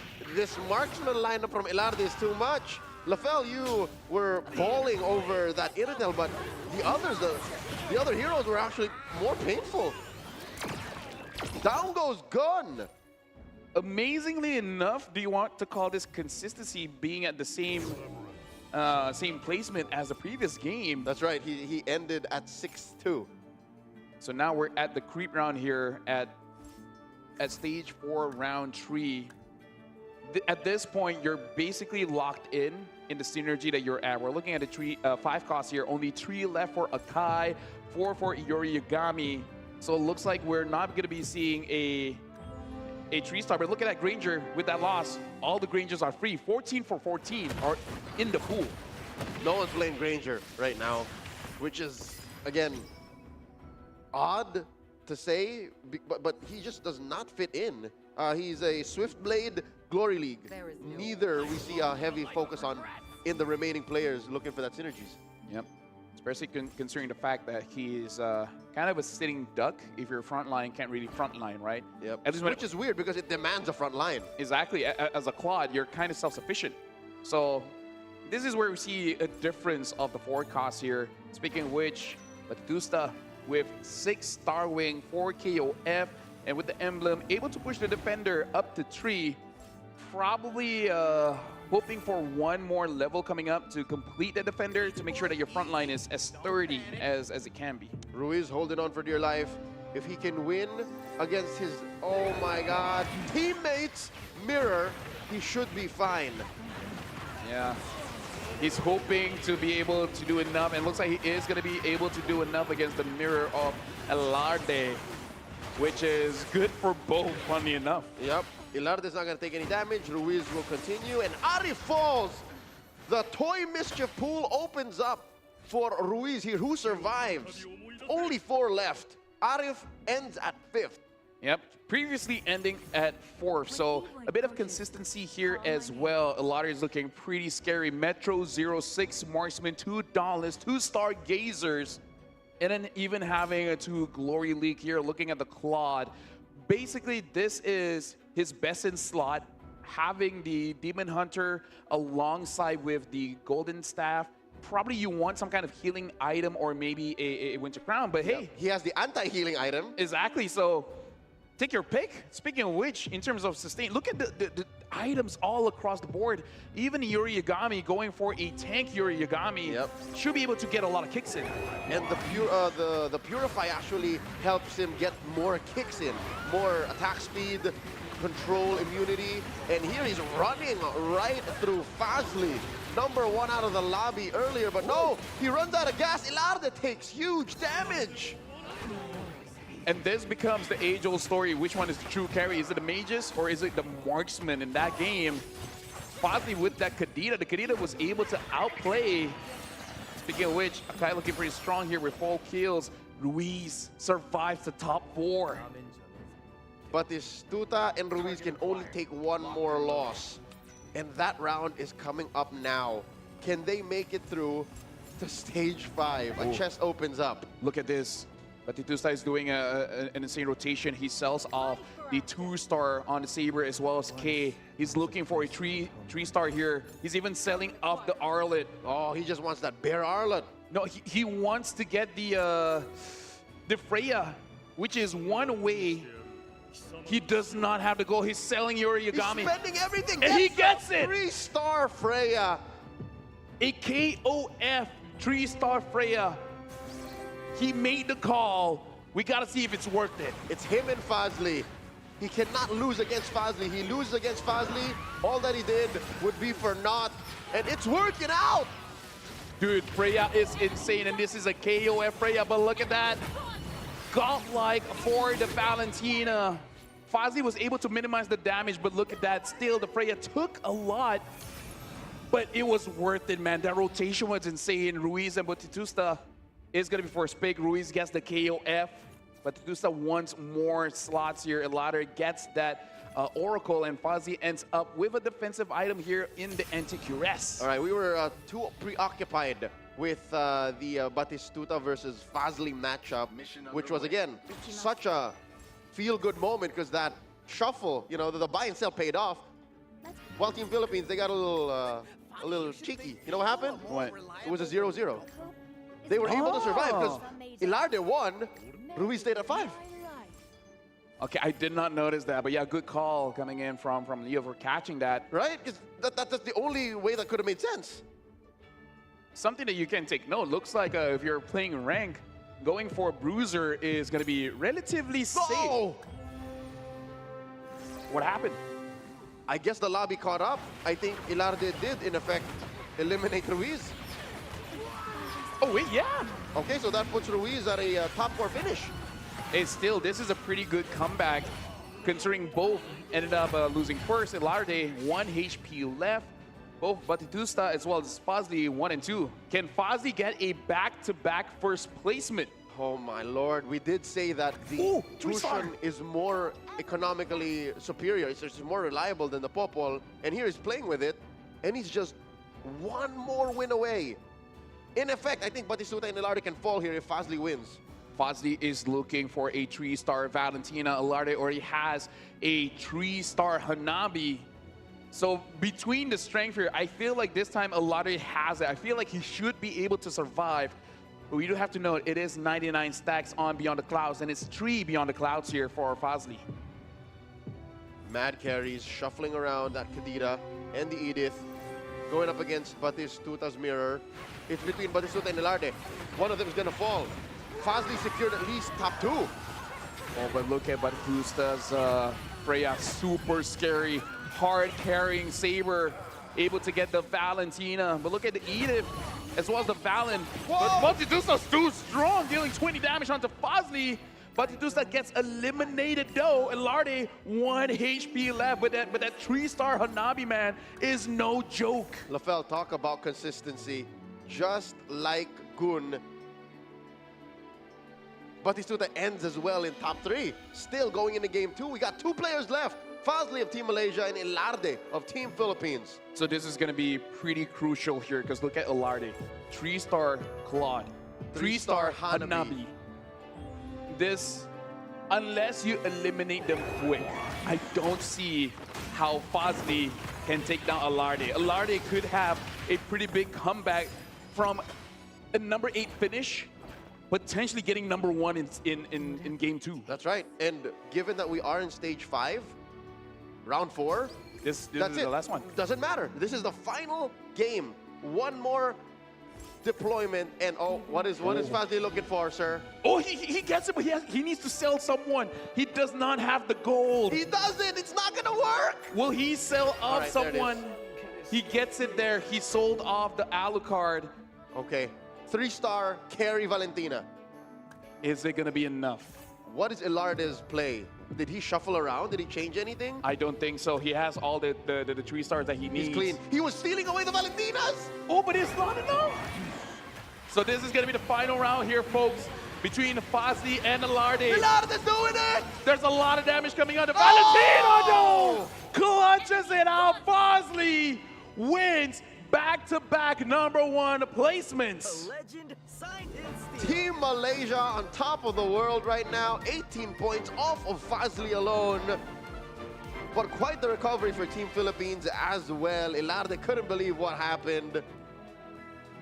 Amazing work. Let me just say, Leo, I keep seeing Valentina getting nerfed and nerfed again, and in my head it's like, does she deserve it? After the games that Fazli has shown, it's like, yeah, good idea. She does. And you can see how well aware Ilardi is of what's going on. He was holding on to the Valentinas to stop Fazli from getting to it, but still Fazli had a way out. Fazli had an answer. Look at what we ended with. That Valentina was the end of Ilardi. Could have gone either way, truth be told, but Glowing Wand, Winter Crown, plus War Axe. And the Stargazer as well. This is Stargazer. It's just... I mean, like... Did he get rid of the... Yeah, he did. He got rid of the... Beyond the Clouds. Yeah. He threw that away. I mean, this is an amazing performance for Valentina, considering she's the only 3-star forecast going up against Claude and Hanabi. But this is a true sign of a hyper carry, putting the Stargazer emblem onto her, putting the Beyond the Clouds, 99 full stacks, 3 Beyond the Clouds onto her as well. And the mirror device definitely did help.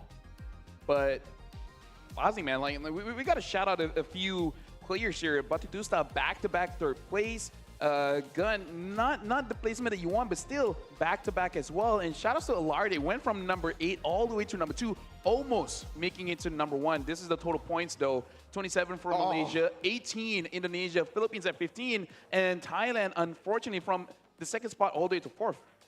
So it's a tight race between Team Philippines and Team Thailand for that bronze place finish. Team Malaysia, though, a full 9 points away from Indonesia.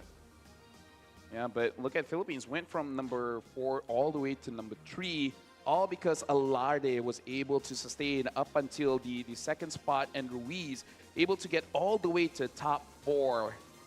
And at this point, it's going to be pretty scary because Fazli already used 2 commanders. One more meta, one lesser. So what's next? A Lancelot? Or Lunox. Or Lunox. Yep. Guinevere, maybe even. There's a lot of options left for... Hasn't used the Cho. For Fazli. Still in the options there. Fazli really playing well the unique commander pool, really playing well with what he ends up with, even in the clutch moments of like shuffling and finding the Valentina to close off the game to confirm the win against the heavy marksman. What was that? The triple core setup too from Ilarde. And Metro Zero. And Metro Zero. Like, imagine you telling everyone that you lost. By the way, follow us in MCGG Facebook. We would appreciate it. Imagine you telling someone this. I got Metro Zero, at least 8. Sure. I got 6 marksmen, 3-star Claude, 3-star Hanabi. How do you lose that one, man? By playing against a 3-star Valentina. Apparently, Mage Stargazer is still on top, man. I mean, like, it's hard to achieve, but when you do achieve it, bro. For months now. It's not like a flash in the pan. Like, it really is such a significantly effective, like, hey, apparently, if I'm able to cast my spells faster than you, that wins me games. It's insane that it's been months. Yep. Right? What was it before the Valentina? Like, solid Jushin, yeah?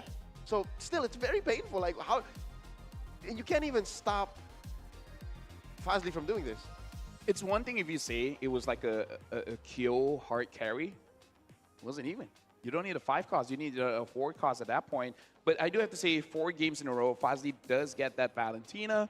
I wonder if their strategizing is like, let's not give him that. But then it comes to the point where he's going to get something else. Yeah, Ilarde tried. You saw him hold onto the Valentinas so that the system would find it harder to give Valentinas over to Fazli. But again, Fazli just moved fast enough. He made the right decisions.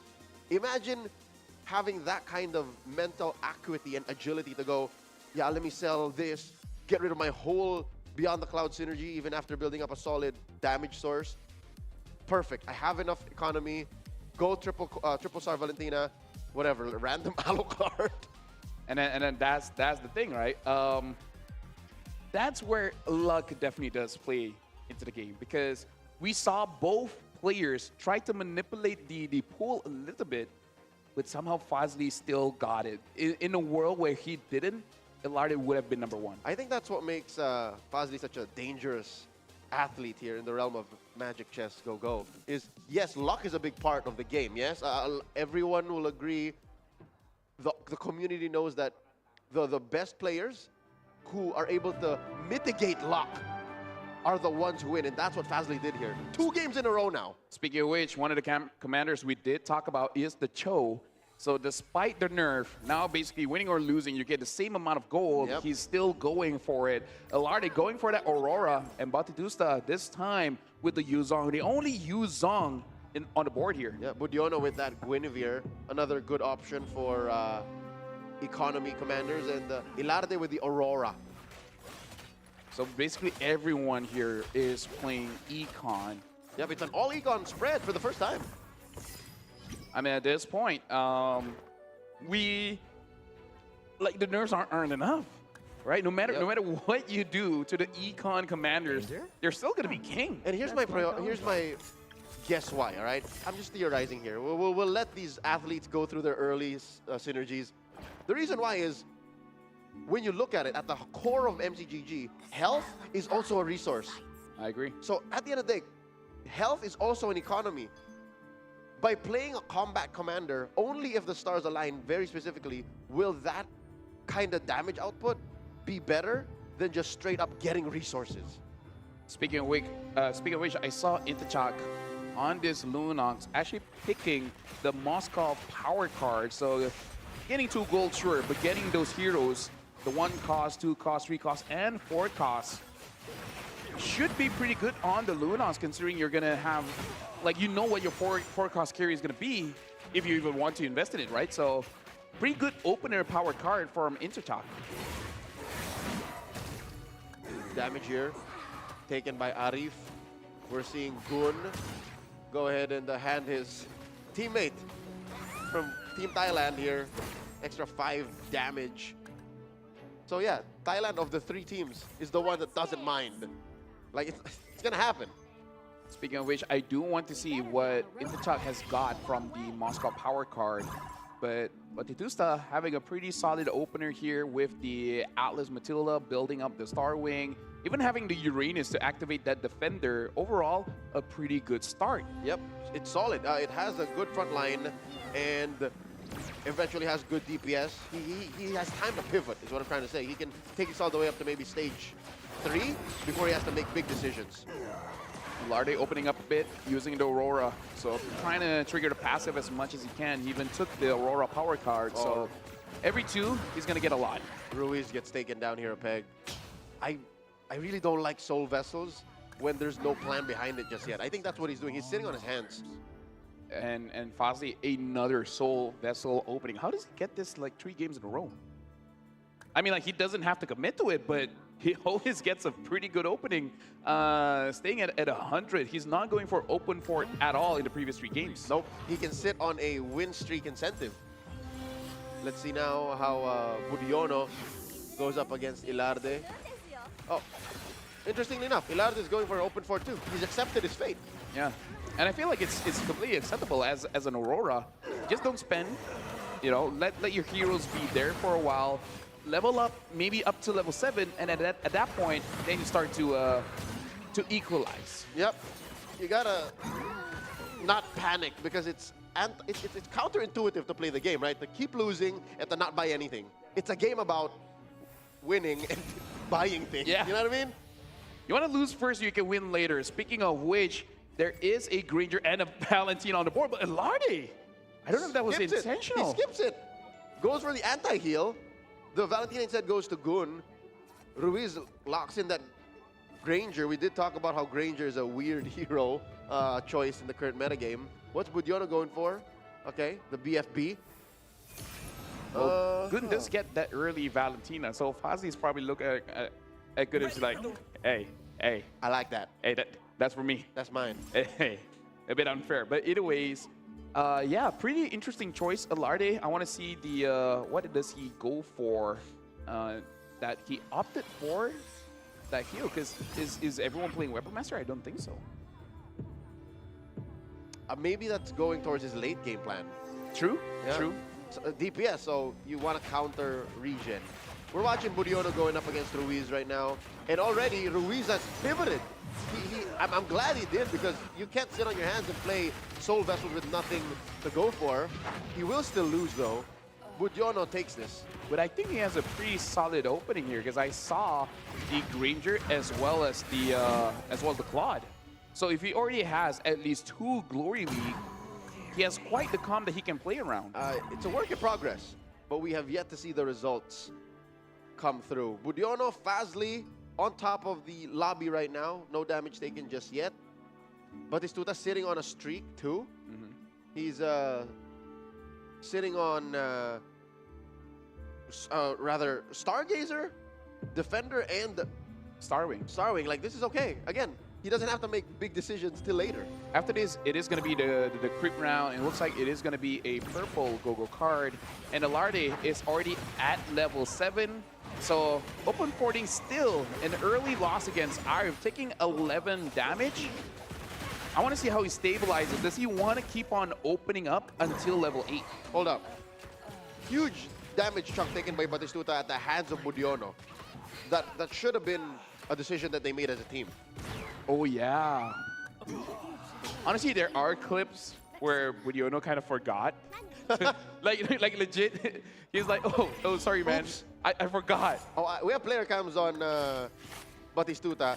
It seems like he's okay with it. Yeah. It seems like it was according to plan. On that clip, he said the same thing. Okay, so maybe Batistuta's just a nice guy. Gapapasi, it's okay. It's okay. Gunchana, it's okay. Gunchana, it's okay. Speaking of which, now we're seeing Batitusta here. This is the advantage of going for the Yuzong, already getting an orange card here. Sitting on Scavengers too. Yeah. Free economy. It looks like he got the Golden Era, which gives him 3 free shop refreshes and 5 additional free shop refresh each time you upgrade the commander. And considering that he's starting at 6 here, he will get a maximum of 4. 4 free refreshes. Exactly. In the course of the game, if he survives. If he survives. Considering the fact that he is 78 health, pretty good chance. He's going to get at least 3. At least 3, correct. At least 3. We got eyes on Ilarde here, bottom of the lobby. has Luminexus, or rather Starwing, building up the fighters. I'll be honest with you, Lafel, like, I don't know what the man is thinking. He got his hands on a Freya, yes, but where's he going with this?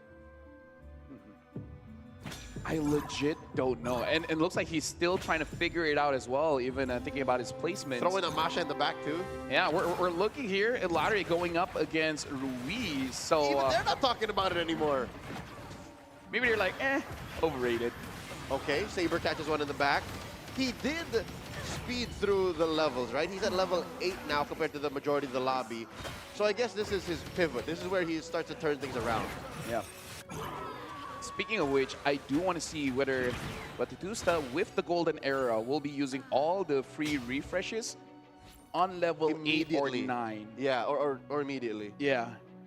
Because even in my head, I really don't know. 8 makes sense to get the 4 cost, but at 9, you still have a pretty good chance to get the 4 cost, but... Better 5s. Better 5s, exactly. So we're going to see he is at level 7. Still, you take a bit of damage, though. Budiono about to go ahead and hit that 6 synergy KOF, but I tell you now, it's not worth it. Sure, it is the KOF season, but going for 6, committing that hard, might not get the payoff you need.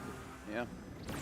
Unless you have the items for your core. Yep. Either a kill or a Yoriyagami. Looks like Fazli, as well as Budiono, one of them is going to get taken down, both at 100 HP. Who's going to keep the win streak? Only one of them walks away from this round with no damage taken. And it looks like Fazli, again, the man who has won first 2 straight games, will continue his streak. Budiono takes 14. I gotta say, we gotta interview this man, man. Budiono did not stand a chance. He had like 4 heroes left, Fazli. Fazli is so far playing Soul Vessel Glory League and basically placing his Granger untouchable. The front line is a little bit too heavy for Fazli. Well, too heavy for everyone else to deal with. Fazli, at this point, if he places in the top 3 in game 3, he's one of those athletes who were just born to play this game. Yeah. Which is... he should be studied. He should be studied. Easier for me to study him, right?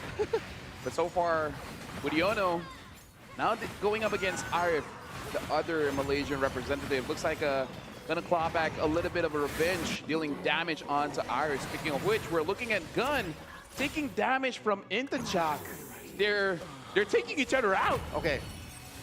Indonesia and Malaysia have their own beef right now. Yeah. All the while, Thailand and the Philippines are just trying to survive. Well, we are going into the chess round here. Gun, first pick. Say Alari second. Taking the capacity.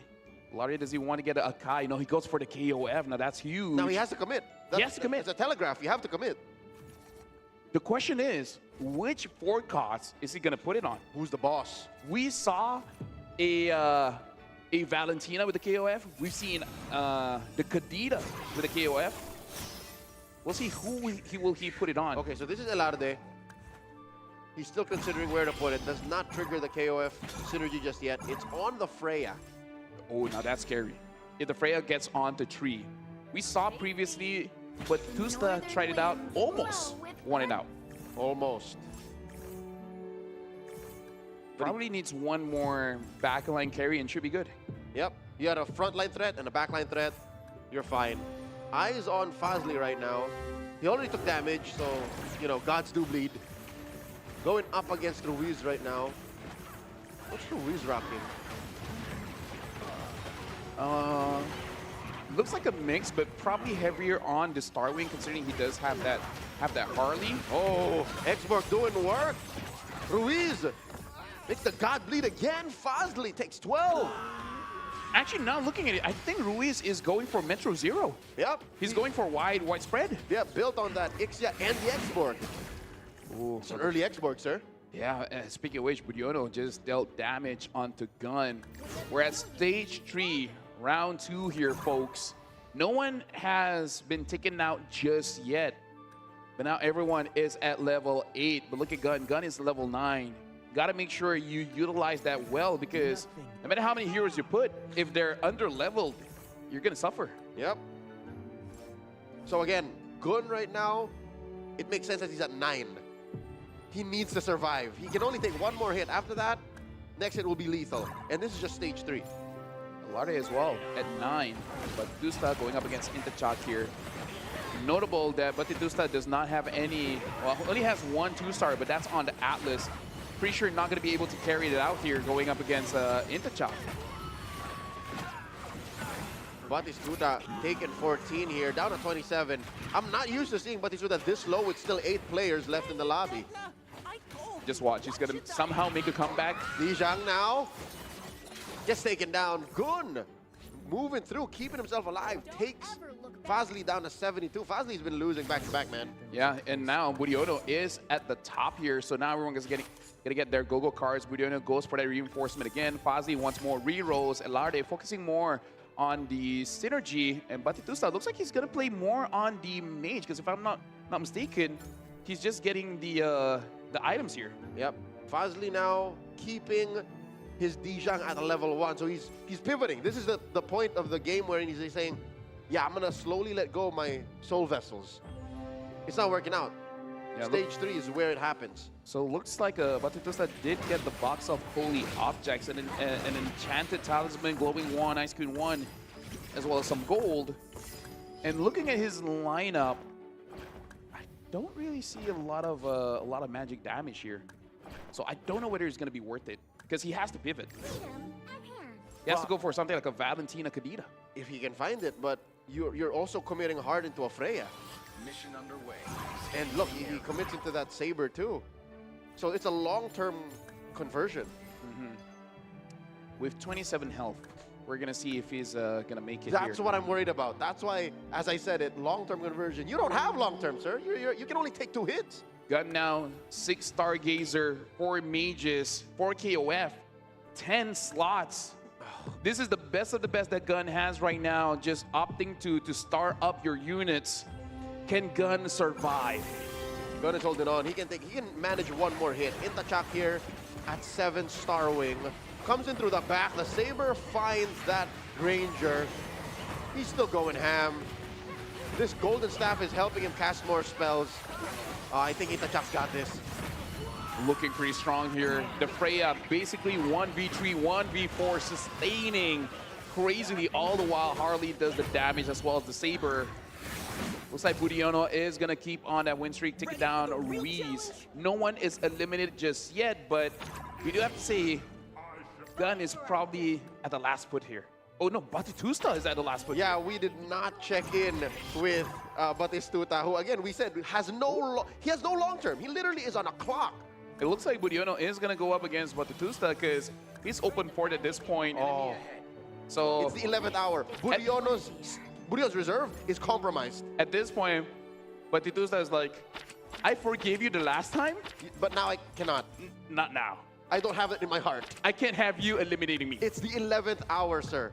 I am Cinderella. I am running on gas, on fumes. But look at this, Batistuta. All 1 cost. Hold up. Wait, this is elimination. What's happening? Wait. Okay, the animation played. But no HP has been sacrificed. Is this the same situation as Ruiz and Elarde earlier? We'll see. Because time will elapse, but Ruiz here takes damage. Elarde wins, so Team Philippines able to stay with their heads above water. Different story for Team Thailand. So far, I got to say, Gun, the investment has been working out here. And yeah, look at that. It worked out. They got away with it. He still survived, but only 35 gold. Is it going to be enough for you to roll to actually get the units that you need? Again, he's still going for that pivot, right? And he's just buying things up. You know what, Lavelle, I don't think he's going to go for the pivot anymore. He's on survival mode. He needs a 2-star K. And he gets it, so he has a chance. Because that enchanted talisman alongside with the Ice Queen's wand, but looks like the main carry is still going to be Terry Bogard. I don't know whether, yeah. It's a fighter tank hybrid. 6 KOF as well as 6 Swift Blades. It's going to be a fast round, win or lose. Fazli. Oh, I think Fazli's got this. Fazli's cut right through. Batistuta holding on. Terry's got to survive, man. Terry's got a 1v4 this one. Looks like he's not going to be able to do it. And Fazli is able to win it now, but the Tusta is going to be the first eliminated here. That is 1 point confirmed for Team Indonesia, which is, again, folks, it might sound like a good thing, but it's not. So it looks like That'll cost him. Arif has got the capacity gun, takes the defender emblem. Alarde takes the capacity as well, and T'Chak opting for a magic item. Fazli getting the bruiser. So again, it looks like Bruiser's in. Bruiser is the new hot pick, or at least the safer pick. Yep. Again, apparently, getting extra attacks in to proc other things is a good thing. So we're learning stuff. Game 1 and Game 2, we love mages. I mean, like, personally for me, if I can one trick, I would like to one trick a Claude Bruiser, man. Getting a Bruiser emblem. Just extra pop, pop, pop, pop, pop. Dude, he hard carries even at 2 stars. But now as we're looking on for Arif, 6 mages, 6 stargazers. Basically at this point, it's a late game birth on the BTC. So if Fazli has taught us anything, a 4-star Valentina is gonna do it. It's a thing of beauty. Here we see a matchup between Gun and Ilarde. And it looks like Ilarde is giving him hell. Ooh. Ilarde gets him down. Gun down to 9. T'Chak falls. Not a good round for Team Thailand. Did you see the Granger one-shot the Valen? Pah! Despite the Valen having a brute force? Okay, you know what? Is that a 7th place finish for T'Chak? Yes, that's correct. That's the one. The Freya, it's at 7 now. One more Freya, and there you go. It's free as well. The Gwen really helping out here for Budiono. If he's able to get 2 more Weapon Masters, man. 2 Weapon Masters, 6 Weapon Masters, 6 Star Wing on a 3-star Freya. Now that's a solo carry if I've ever seen one. That combo and synergy is so good that's what they teach all the newbies to play with. You know what I mean? You check in on your builds. Exactly. Like, try to do this. No vice. No vice, all commanders. This is what works, and that is what Budiono is bringing to the table at 57 health. Gun holding on for dear life here. Ruiz looking to go for the jugular, take out Team Thailand completely. Might actually work. Can he get it? Just a Valentina left. Well, looks like unable to get the 3-star, and Gun is eliminated here. A little bit lower placement. Double elimination. Compared to before, and Arif as well. Arif, I think, ends in the same spot he did in Game 2. He's in 5th place. Yeah. So, oh wait, no, I look wrong. Gun has finished the scene. All the way. 3 games, yeah. It's the Gun hat trick. It's kind of impressive, but it's consistent. Alarde now getting top 4 with 6 KOF. Looking pretty good, and looks 6 like Swift Blade. And looks like the Cho was there. Probably gonna pick it up in the next round after triggering the Yurigami. Yep. Okay, so this was a breather. This was a creep round. Going into stage 4, round 4. I'm worried. Who's gonna stop Budiono, man? Who's gonna cut him down a peg? Now we gotta look at the items. If someone does have that Sea Halberd, that should stop it. That or a glowing wand? No, that's a start, right? You need both. Okay, you stop the healing. Now do you have enough damage? You need both, and at this point, I think they're all locked in on go-go cards. I don't think anyone ended up with the anti-heal. Exactly. So relatively quite healthy coming in from all 4 players here. Funny enough, Fazli is still on board. Imagine if he gets 1st place again. I wouldn't be surprised at this point. You know what I mean? Yeah. So this is Budiono's side. He's got 2 heroes left. Make that 3. Harley's still up. Saber looking to get the ult off. 2v2 now. 2v3 still alive, but just barely. 2v1! So it looks like the answer is a 2-star Granger with a KOF fully emblem. Built with a Sea Halberd too. Pow, pow, pow, pow, pow. Let's keep on shooting up. So, let's see here. That Granger got a bounty on him now. Now the thing is, that's his 2-star. If he gets on the 3, GG. Clean. And what was it? Was it just the last game that we were slandering Granger? We were saying that Granger isn't meta. boy. I mean, like, apparently he's meta as long as you don't touch him. And in that fight, untouchable, man. Untouchable. You have to go through so much to get to Ilarde's Granger. At that point, you don't need a 3-star Freya, you need a 3-star Saber. Right? Someone's got to eliminate the guy. Yep, to on purpose find that Granger. But it's easier said than done. It's Team Philippines fighting off against each other. Budiono looking to take Fazli down, a peg, denying him the first place finish again, the third time in a row. Eyes on Fazli right now. He's losing dudes left and right. Budiono running through him. Can the Freya survive? Oh, look at this. Fazli is again using the one that I like, which is the Claude Bruiser 3-star. I appreciate it. I was talking about it. It looks like it is what Fazli is going for. Makes me feel a bit validated. It works. It's real. It's strong. It's real. Strong, man. Apparently, extra hits from an already high DPS hero with a good attack speed wins games. And now it looks like if I learned anything for this one, emblems wins games, man. Yep. That's the real thing you want to aim for. Yep. Items have a cap, but by cheating synergies onto heroes, apparently just breaks the game. Or makes you play the game to a different level than what's supposed to. So apparently, 2 synergy is not enough for a single hero. Give him 3. Oh, now you see the true potential. Yep. And you're not Ruby. Yeah. Or Ixia. By the way, Larda did get a 3-star K here. We'll see whether the K is going to be enough. Good magic burst. Coming through the Granger, building up some stacks. Put a Revitalize on him for extra sustainability. And Fazli gonna take a good amount of damage here. Eliminated! Sit down, sir. Fazli will not finish in first in game 3. Instead, goes and ends at third. Yep. So there you go. Like, at this stage, with as many backline as we're seeing here, by the way, Budiono also almost gets taken out here. Took 18 damage. That's huge. That's how you end that Starwing and Fighter, Weapon Master combo. Budiono does go for that Bruiser. Ruiz is going to be happy with the capacity. Larda find a pick here. There's Yoriyagami, Kyoko Sanagi, the Vexana, and a bunch of items. You can get copy equipment. Instead, goes for the Vexana. This is Philippines' best finish so far in our 5-game match.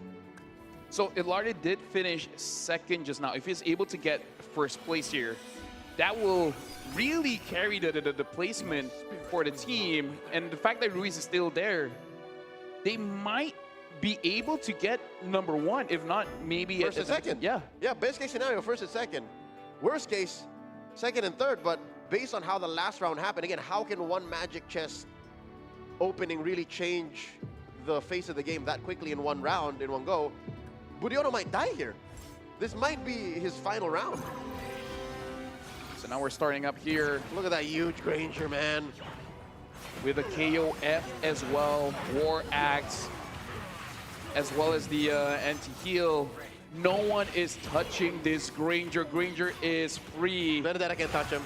Ilarde doing a lot. Is it going to be enough? Is it enough? Budiono gets eliminated at third. Did you know that Indonesia has finished third in 3 games straight? It's a trend, and I hope it's a trend that they want. Look at this. They're just playing for points. Hearts up to the camera from Ilarde. It was a difficult start for Team Philippines throughout our demonstration match, but here they bag 16 points in a single game. Now that's huge, considering that Malaysia had a good opening and only finishing at 14 points. So, yeah, like in this match so far, they basically got max point in game 3. Yep. Malaysia ends game 3 with 9. 5 plus 4. Yes. Yep, so it's tough. It's tough. We are just running through the formalities of ending the game, ladies and gentlemen. Ilarde looks like he could finish Ruiz. He should. This Granger's a problem. Untouchable. Kills off the Atlas. One more shot. The Kadita's not going to do enough. Gets the Edith, and there you go. GG's. Ilarde gets first, and Ruiz, I'm pretty sure he's okay with second. It doesn't matter. The points go to Team Philippines regardless. Aurora is the winning commander of Game 3. Open forward for until he gets 3 stages, was it? until he gets level 9 or level 8. He stabilized. Stabilized at level 8. Yep. Ilarde taking game 3. Team Philippines bagging massive points. They were third going into game 3.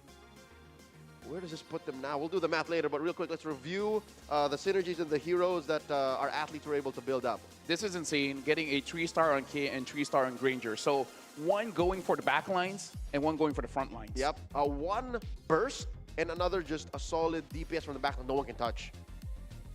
And Ruiz did get the 3-star Kadita, which survived all the way to the second place. And it was him and Budiono playing with the Freyas and the Starwings, yeah. Yeah, so they were fighting for that slot, and overall Ruiz did win.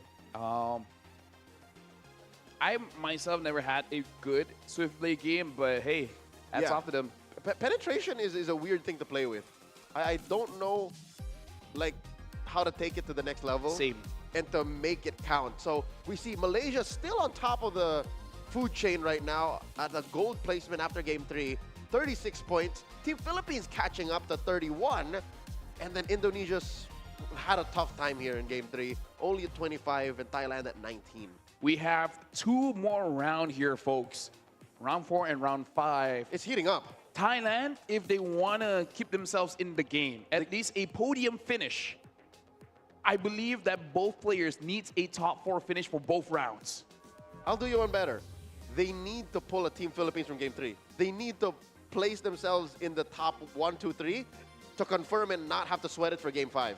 And I gotta say, like, there's a lot of iteration of MCGG that we will have moving forward, but I'm really liking this format, Leo, where one match, everyone plays 5 games, and then we'll see how many points that we tally up, because if the game was over sooner, we wouldn't see this comeback coming in from Team Philippines. Yep. Right? Getting 7-8, and then all of a sudden now.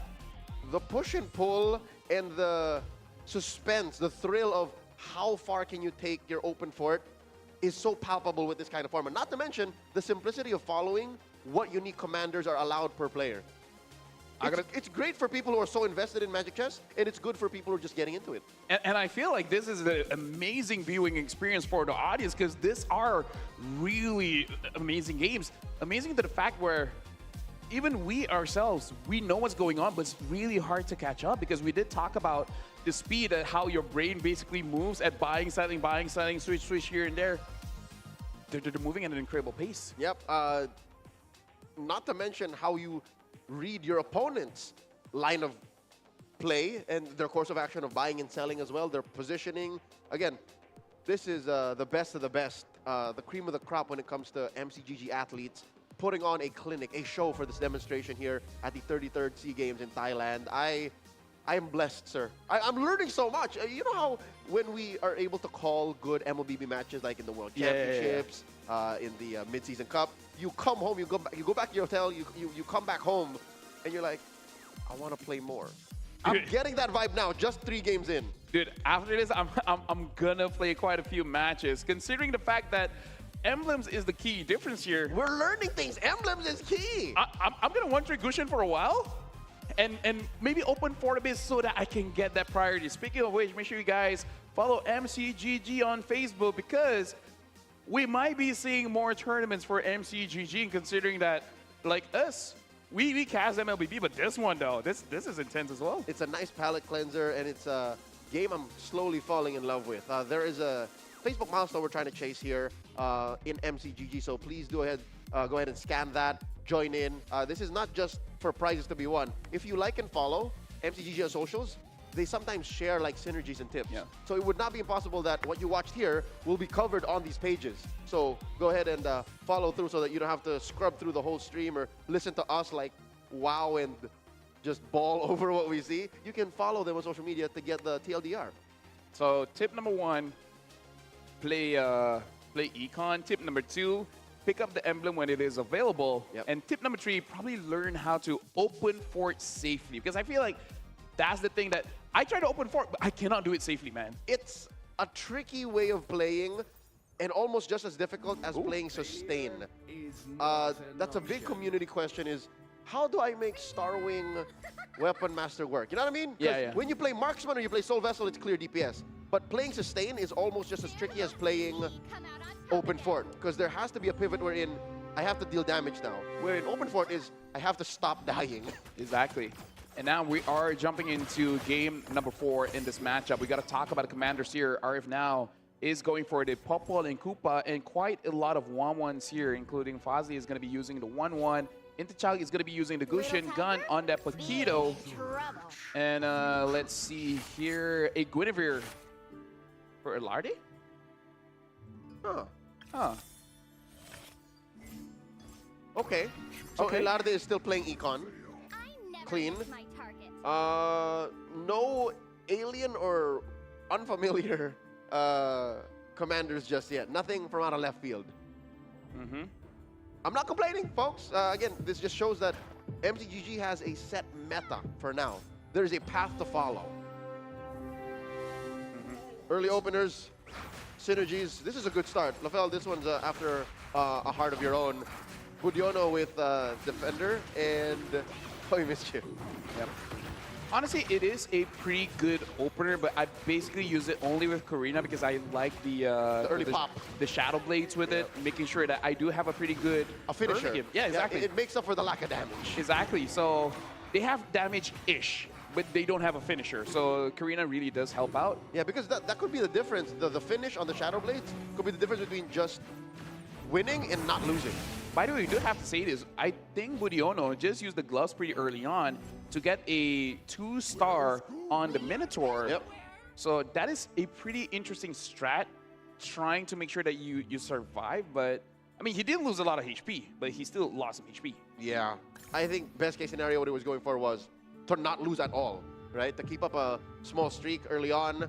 We got eyes on Batistuta right now, who, again, had it hard. Game 3, he was the first to drop, so I'm pretty sure there's a chip on the shoulder of our good friend KB right now.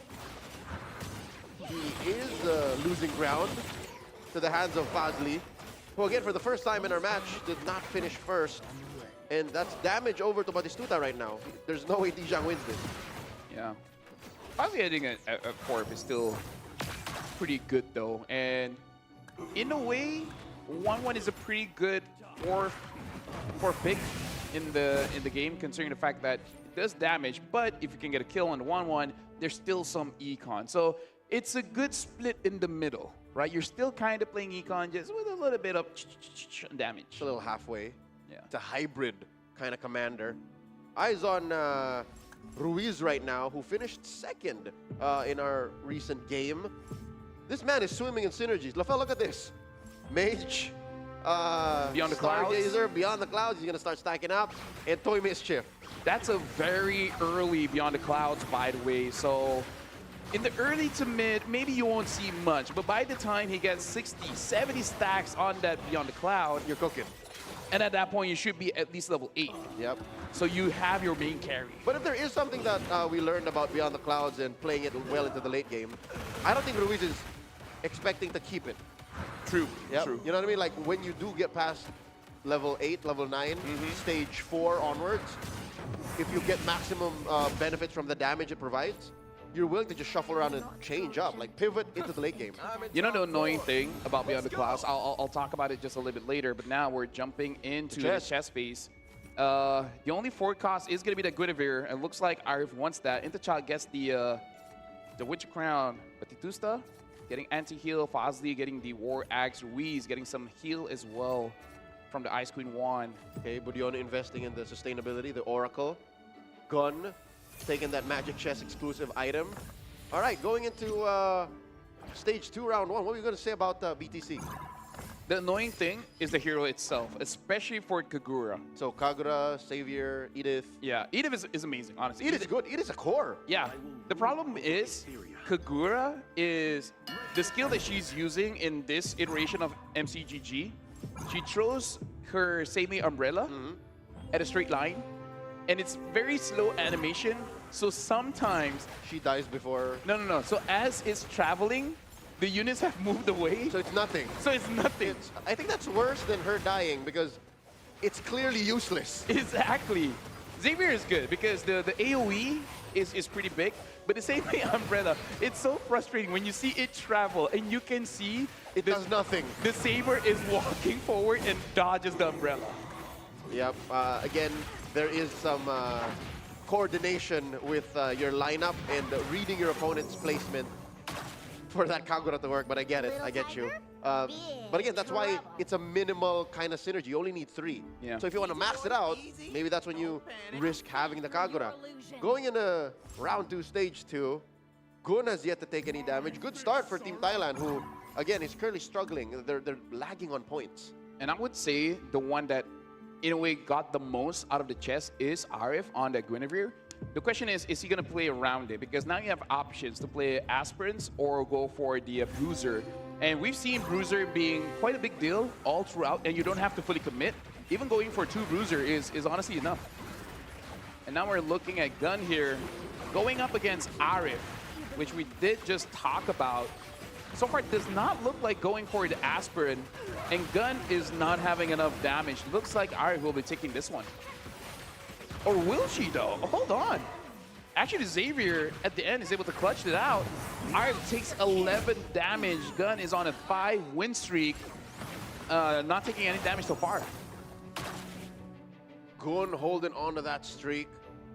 Definitely necessary for Team Thailand to help catch up. Again, the best case scenario for them to be able to not sweat it and get at least a medal finish in this demonstration is to secure a podium in Game 3 for both of their players, Intachak and Gun. Looking at the current spread, yeah, they're also on non-committal lineups except for Batistuta. I think Batistuta this early on is saying he's putting his foot down. I'm not ending at 8th again.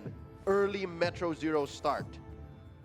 And we can see here, very heavy econ. A lot of our players did take Uncertain Fortune, where you have a 50% chance to get 7 or 15 gold. So 50-50. Yeah, 50-50. But honestly, 7 gold is still quite a lot. Yeah, it jumps you to suddenly getting interest over nothing. So overall, you know, considering blue cards, I think most of the players got a pretty good one. And we're going to see another Star Wing here, opting to get the Saber as well as the Freya. Getting 2 4 costs there is going to be pretty big for Arif. So he's at level 7. Still play with the Soul Vessels a little bit. And looks like he's going to go for more Toy Mischief in the mid-game here. Yep, pops up that new item. We'll see where he slaps it onto. It's all on that jawhead. Here we go. He's going up against Batistuta, who is rocking an early Metro Zero. Triggers the 1-1. I'd reckon there was some gold gain there. But this sustained lineup from Arif is not going down so quickly. He's still in it, still in it. Yep, with the crown on the Freya, able to survive for a little bit, but look at that, 1, 2, 3, 4. You could have wished you would take them out first. Yep. So you don't take that much damage. And here we see Ruiz and Elarde minimizing damage onto each other. Everyone's Ruiz will take the 7. amazing. And look at that, Fazli already has a 2-star Barats at 90 health. Fazli keeps on being the top echelon of the lobby for 4 games straight here. Yep. It's clear that whether he's winning or not, and whether it's the early game or the late game, Fazli is the apex predator of this demonstration. He knows what he's doing. That's an understatement. To know what he's doing. I'll tell you now, I think he knows what he's doing, he knows what his opponents are doing, and he knows how to get there. Look at his stage 2, round 5, 6 Toy Mischief alongside, like, this is very early game here, stage 2. Yep, to be able to get this much of a complete synergy. Look at that Barat, unstoppable, has 3 of the Toy Mischief items on him. That early Freya did not stand a chance. He had to give it over to Arif, man. That's how cutthroat and cold-blooded Fazli is. I need the streak, sir. Yes. Terima kasih. You understand, right? At that point, if I was Arif, like, yeah, but couldn't you just kept one hero and I just opened? It's like, nah, fam, I need the board space. You don't understand. I need the board space. I need my reserves. Dude, if I'm number 1, I can carry. Let me. So now, like, the most annoying thing, well, I don't always win with this strat, but basically I put the whimsical thingy on the Akai. So when he splits, there's two Beyblades going around. Yep. I don't always win, but it's a treat It's to hilarious. watch. It's hilarious. Even if you lose, you win. Exactly. So now look at this gun, still pretty heavy with 91 HP going up against Budiono. And no one is touching this Xavier so far, able to deal free damage. Gun is off to a great start. Nice recovery going into game number 4. Holding on to their composure as hosts of this prestigious tournament, this demonstration. Puts down Budiono to 38. And look at that. Looks like Budiono, I think he hasn't used his tier 3 or tier 4 boxing glove yet. Gets the Toy Mischief. Budiono, that was a very quick take. Arif takes the capacity. There's a Terry Borgard. But oh, Vexana gets taken out by Intachal, but Titusta gets the Iritel. No one's going for Terry so far. Okay. And still not going. Luminexus for Fazli. Couple of items. Magical items, by the way, for Team Philippines. What is Ruiz and Ilarde planning here? Been a while since we last checked in on the winners of our last round. Gun able to build a 2-star Kadita right now. That's as clearly as carry. Yep. Using the boxing gloves on the Kadita. At stage 3-1, I wonder it's going to be enough time for you to 4-star a Kadita, because I don't see any other Kaditas on the board. In the pool. On the board? No one's played it. No one's, yeah. So there's a chance. That he can do it. Exactly. All right. Here we see Fazli going up against Ilarde. Okay, the Fanny jumps over to the back. The Saber finds himself in the middle of chunky Toy Mischief heroes. Retreats a retreat. Abort mission. Fazli takes Ilarde down. 12 damage. At this point, I honestly want to see what Gun is about here, because still leader right now. Can you maintain as the leader? It's going to be pretty difficult. It looks like Gun finally takes enough damage to be number 2. What were you saying about that, Kagura? Kasich. Well, Kadita wasn't moving. The one time that Kadita wasn't moving. Dude, Kadita, just dodge. It's so simple. Yes, just move left or right. It's a straight line. Take your pick. So with that, Gun gets cut down a peg. Ruiz changes the number 1 spot from Gun to Fazli. Let's see what Budiono does now. Ooh, well, look at that, Terry Borgard. Toy Mischief. With KOF. Is he going to make clones? Yes! Clones, the missiles, as well as the tankiness. A Toy Mischief, Terry Borgard. Okay. Let's see how he does against Ilarde. There's the heavy spin. Cutting right through Ilarde's lineup. I think Budiono's got this in the bag. Did you see how much damage that Budiono did not take? He was in the middle of everyone. He's godlike. Nothing. He didn't even split up. Nope. It was just a mono Terry Borgard. Singular. Mono Tabor. Yeah, you know, I'm still correct, right? Yes, correct. Yes, grammatically. Technically. Fazli is another Toy Mischief player in the lobby. And I think slowly, the other, nope, I thought that Arif and Intachak would slowly retreat and, you know, give up the Toy Mischief, but no.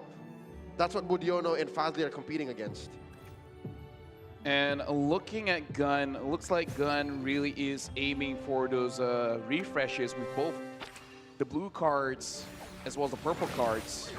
So hoping Gun this time can actually get a 3-star forecast, because Glittering Jewels, both blue and purple, I think Gun has saved up quite a lot. So I don't know. If you really don't get a 3-star forecast, just unlucky, man. Super unlucky.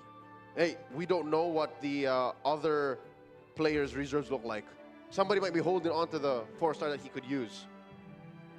Intachak, though, looks like is gonna commit to the 6 mage, 6-star gazer. Oh, Arif got a Valentina and a Kadira. 2-star each. And we saw Intachak. All right, I'm getting a Kadita for myself, just in case. Good luck. Was that Ruiz who had the other one? Yes. Yep. So they'll be competing against each other to keep the other. Or just don't get it, you know? Like, I'm not gonna use it, but neither are you. You budge. No, you budge.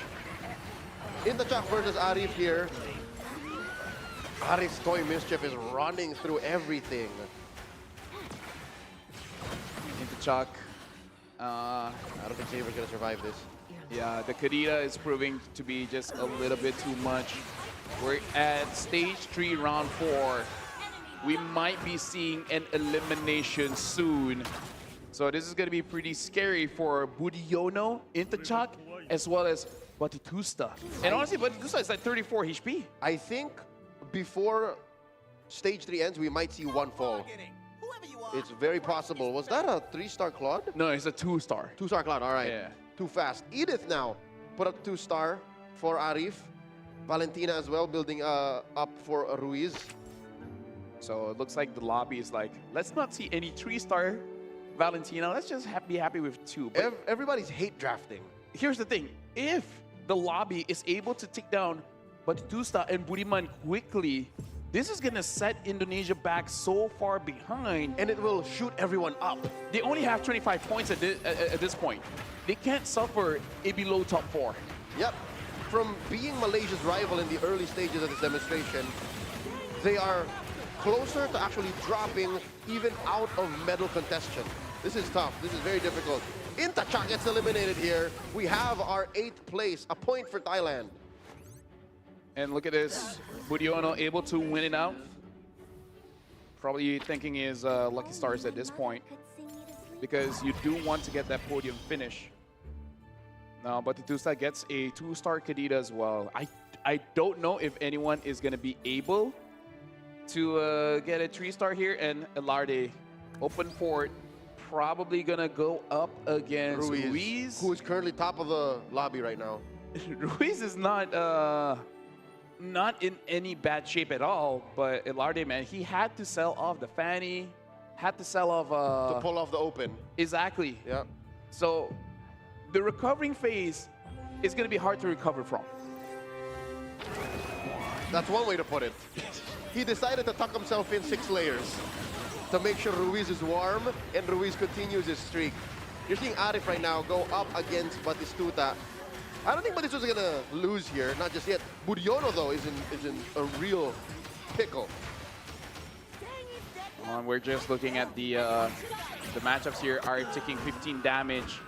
Budiono surviving, Batitusta surviving. So looks like the players are able to survive stage 3 so far. Only Intachak is the one that gets taken down. There is the prophesized player elimination we said before stage 3 ends. Going into stage 4, let's open a magic chest up. Batistuta and Budiono going for capacity, as you should when you're this close to dying. Fozzy does get the X-Borg, and Arif getting that Luminexus. Gun going for that Holy Crystal. I forget. I think Intachak was the one that tried to go for 6 mage, 6... Oh, it looks like the gloves have been used on the Harley. Stage 4 Harley 2-star with a Holy Crystal as well as an Enchanted Talisman. Make sure you position your carries properly. Ooh. And a 2-star Saber. Yep. Gun's gonna go hunting. And probably wants to get it done fast. Okay, we got Ruiz with there it is. Is this what you're looking for? The 6 mage. Yeah. The thing is, his Valentina is at the edge. So if you're not careful, that's where the Harley is going if you're going up against the Harley. Looks like it's not. Fortunately, this Valentina has a Winter Crown. So she can just freeze her way out of there and then survive. Look, she's cornered, but she's fine.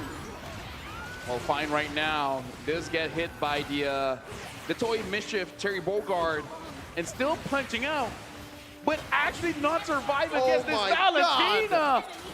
The nerfs are not enough.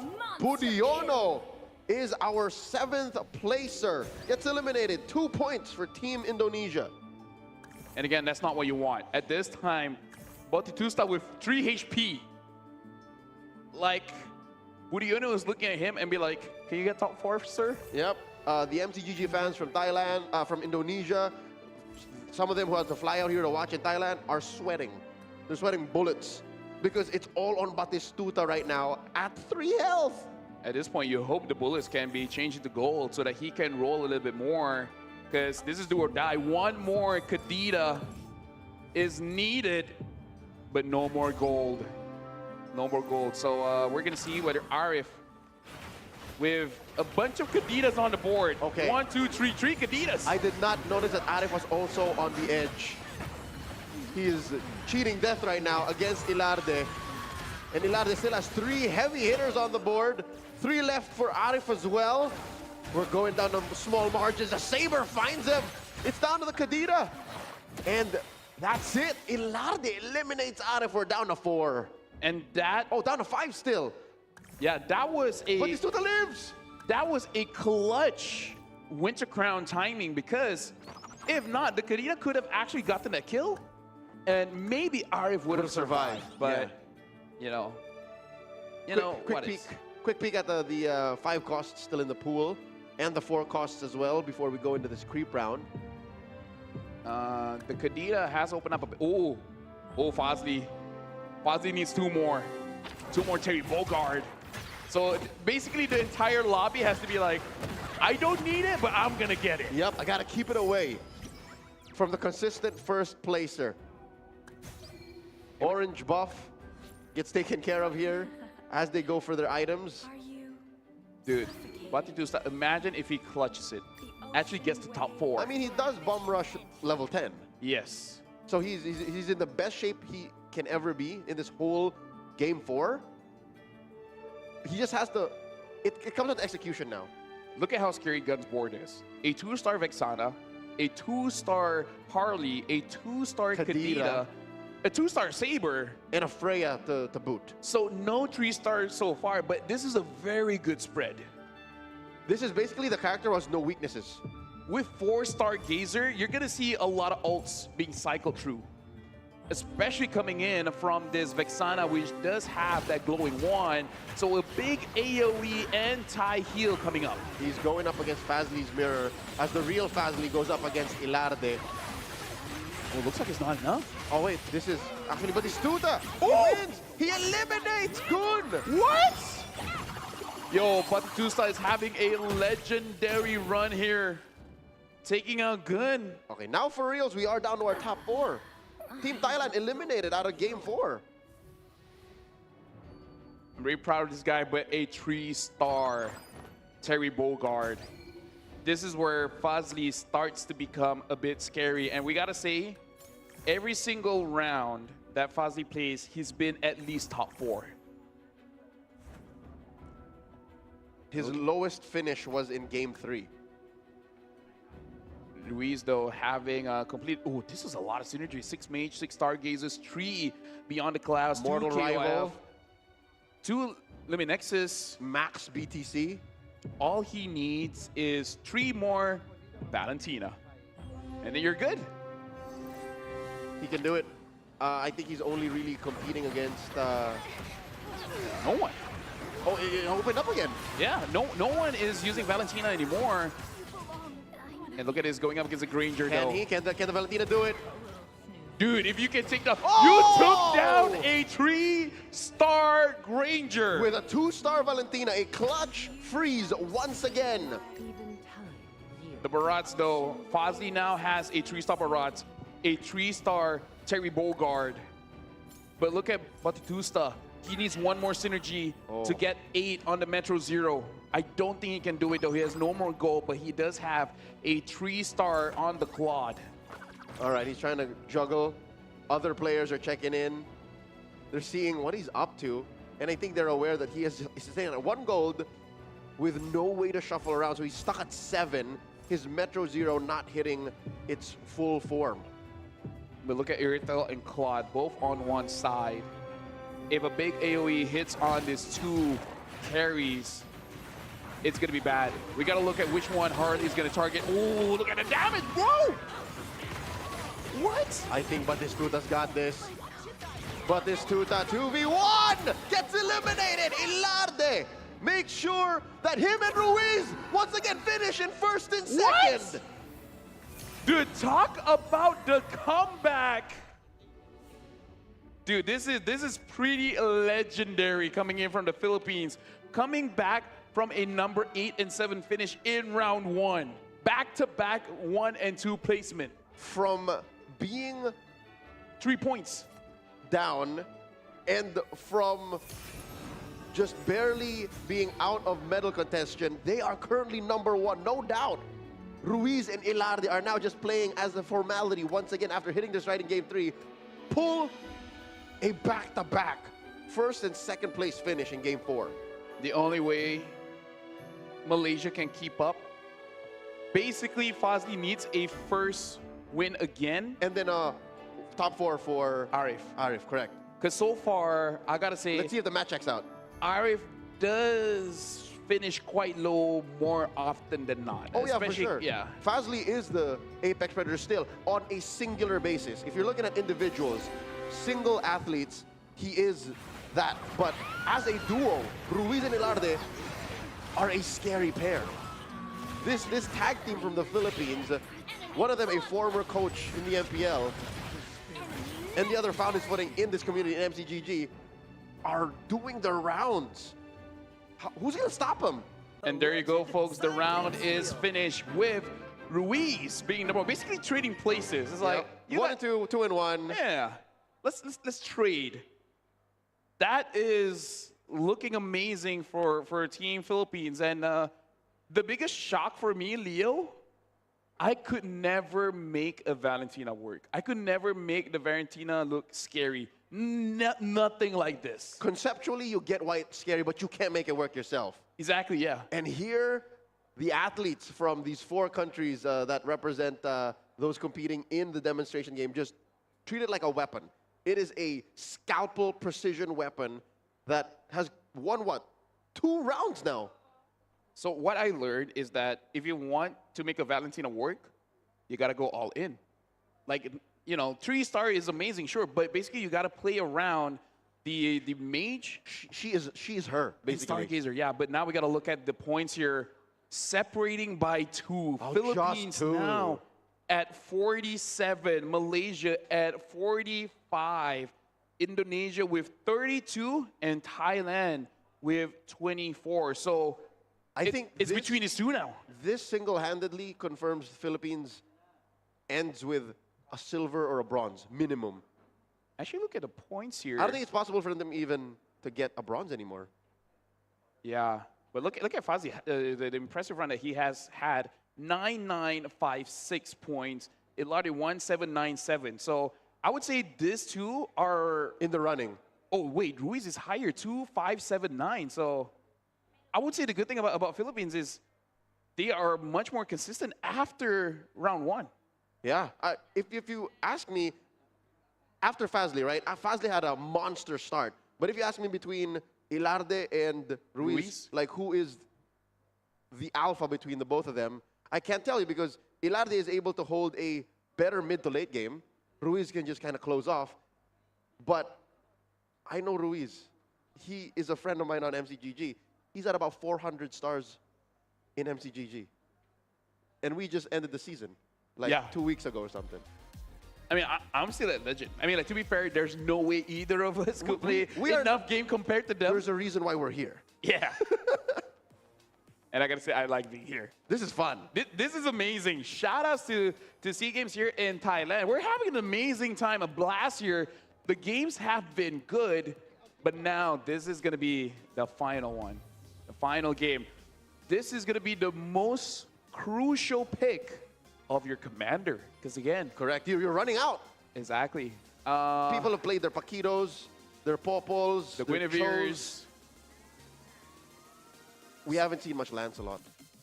If you're really digging deep, right? We haven't seen much Lancelot or Lunox. If you're looking at commanders that play hard economy. Yeah.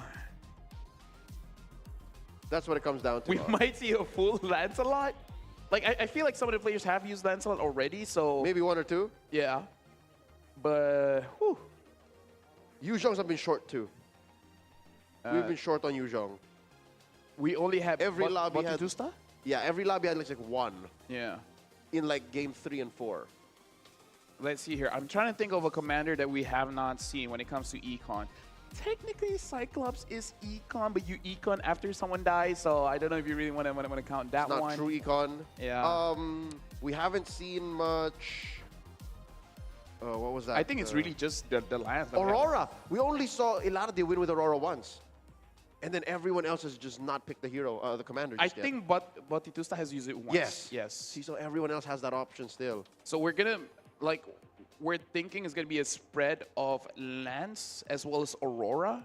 Yes. Especially considering that right now, I think everyone understands what to fight for. Fight for Valen, fight for Bruiser Emblem, fight for KOF Emblem. In fact, between the two, I would say the KOF Emblem is probably the highest tier emblem that you can pick up. Yeah, but more as a support emblem. Like you weirdly enough, right? We're looking at the synergies right now. KOF shows up as a main faction emblem, but I think it I don't know if you guys agree, acts more as a support emblem. Exactly. No, I agree. I agree. Especially because it does become a bit tricky. Who do you want to be the captain? The boss, yeah. Especially as the round progresses, basically everyone will get a lot of items, so that you have to micromanage it just to make sure that only one guy has 3, everyone else has 2, so it doesn't complicate the system. Though I do have to say, looking at what the audience have been saying, they've been very very interested in the go-go cards that have been chosen. So hopefully for round 5, we get to see a little bit more detail on the go-go cards. Take a little more time. Yeah. Unless you're using a Yuzong, I don't think we've had orange cards so far.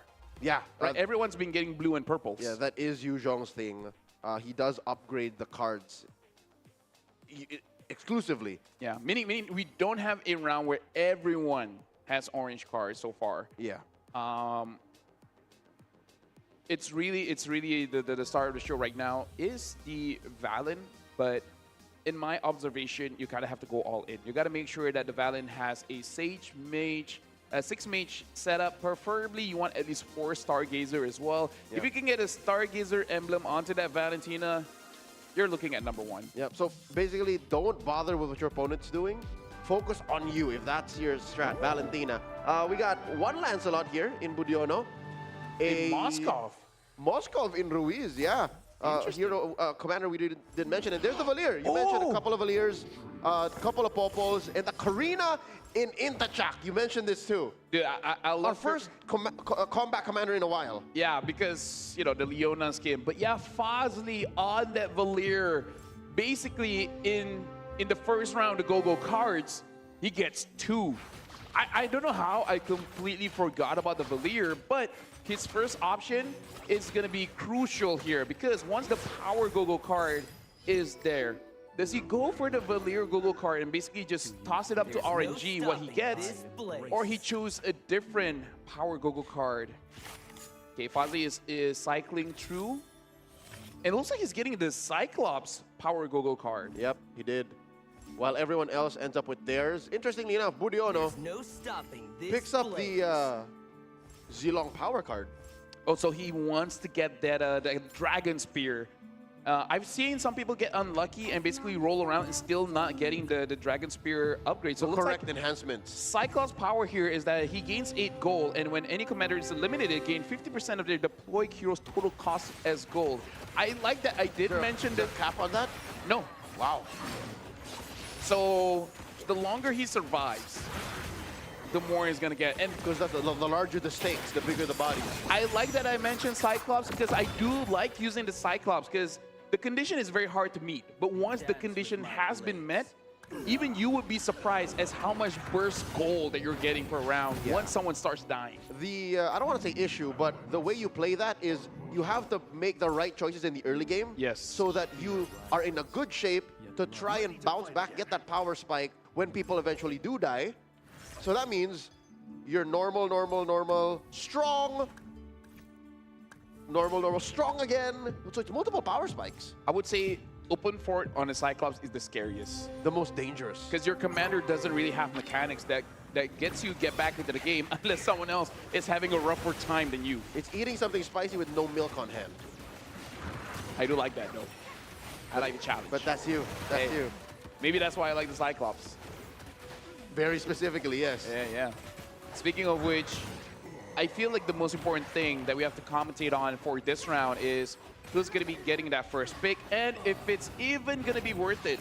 Because you hate to see the chess round opening up with 3 costs all across the board. I would say an exception if, for me at least, if I see an Aulus. I'd be pretty okay taking up an Aulus if there's nothing else on the board. It provides you with both Weapon Master and Toy Mischief, both things you like anyways. Going into the final round of stage... Oh no, the first half of stage 1. Currently the lowest is Arif. And again, it's risky to take this much damage and then just end up with a weird spread for the first chest. Exactly. So Ari with the Guinevere, Fazli with the Valir, and I would say both this commander really don't mind losing out in the early because you want to get 8 as fast as possible. Fazli though, we do have to keep check what are the first 2 go-go cars that he's going to take, because I really feel like that's going to give us a big clue as to what he's aiming for. So far, people have been liking the jewels, getting as much refreshes as they can. Yep. So he confirms first pick, Arif. What does he go for? Solid presence here. The Valentina, the Arlott. Goes for the Arlott first. And Gun takes the Valentina, the hot pick at this one. So I'm looking forward to see Gun basically going all in and go for Mage, which, by the way, kind of sad that Shadow Shell isn't really a thing. It's not a main synergy. Shadow Shell is weird because... you need to reroll, and you don't want to reroll. Yeah, it relies on a game action that you don't normally take. So it essentially forces you to play a mode you're not comfortable with. I would say Shadow Shell gets really good if you have a 2-cost that at 3 stars can carry at least until stage 4. Because the thing is, two cost 3 stars, even at stage 2, isn't really all that great. Yeah. So you have to lock into, again, it's easy to lock into decent multi-star cores because you're rolling anyways. I guess that's how that synergy works. We got eyes on Intachak right now, who's doing pretty well. Again, Team Thailand are hoping to end up both in the top 4 to maybe, I don't know what the math is like, to calculate for a medal finish, at least. And here's the thing, Leo. As a Karina commander, you should always be having a good early game because the Shadow Blades, that instant execute once someone gets below 18%. Builds up. It should force, in a way, forces you to be at the top of the lobby up until the end of stage 2, and maybe even until the mid of stage 3. And in a way, this is good for Fazli because if Intachak just keeps eliminating people left and right, eventually people will die out in quick succession. He gains gold. He gains gold with the total amount of units on the board. So he's piggybacking on Intachak's success. Exactly. Which is honestly a 5-head move. It is a tactical decision, and I don't know if he's gonna ride that out. We see Arif take a lot of damage, Fazli as well. What's the duo from Team Philippines up to? They both win their matches respectively. Gun very low now at 56, just at stage 2, round 3. Arif and Gun, especially for Arif here, because there is a chance that Malaysia can still get gold, but Arif needs to make sure losing here, he can make up for it. At least top 4, the least is 5, or you just hope Philippines drop first, which is never a good mindset to have because your opponents will never do whatever you want to do. Yep. Right? It's hard to put victory in your opponent's hands. Exactly. This is a breather for our athletes here, a creep round. Chance for them to put items on their heroes. Blue cards as well. Yep. Would be nice to see a quick spread of the synergies and, of course, like the go-go cards. Especially for Fazli. He has 2 choices for the go-go cards. Going into this round, yes. Yeah. We'll see what he picks up eventually. Looks like a lot of starting out with the Star Wing, the Soul Vessels as well. Looks like for Batusta is getting 2 Minotaurs, so maybe he wants to change it up and go for a full Glory League. And the question, at least for us, Leo, is always, what's the 5 cost? Yeah. We don't have visuals on that just yet. What comes out first? Oh, and what gets the star? Exactly. What gets the Glory League buff, yes. So now It's Ruiz versus Batistuta. and Ruiz is looking pretty strong here, but Batistuta does have the damage though. The Blade armor is doing work this early on. The Obsidia and the Layla stand no chance. Batistuta keeps his streak alive, cutting Ruiz down a peg, down to 75. Oh, I just noticed he's using the Valir as well, so we gotta look at the cards here, because I see that Batistuta is going for the synergy tag, which I believe once you get 6, then a big burst of damage here. Yep. Let me just have a quick check here. Looks like he gets Pure's power, so gets 28% hybrid attack once he completes a 6 formation comp. Yep. So he's yet to do that. Is he? I don't think so. This is Batistuta, yes? Yeah, Batistuta, yes. Okay. Batistuta currently #1. Huge streak. One of them's gonna take damage here. One of them's gonna lose it. Intachak versus Batistuta.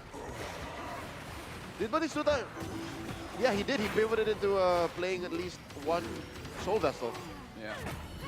The only question is, what is the other one? Because I can only see one display because that's the extra one that he took. Meaning that wasn't his first choice. That was his second choice. Yep. So, yeah.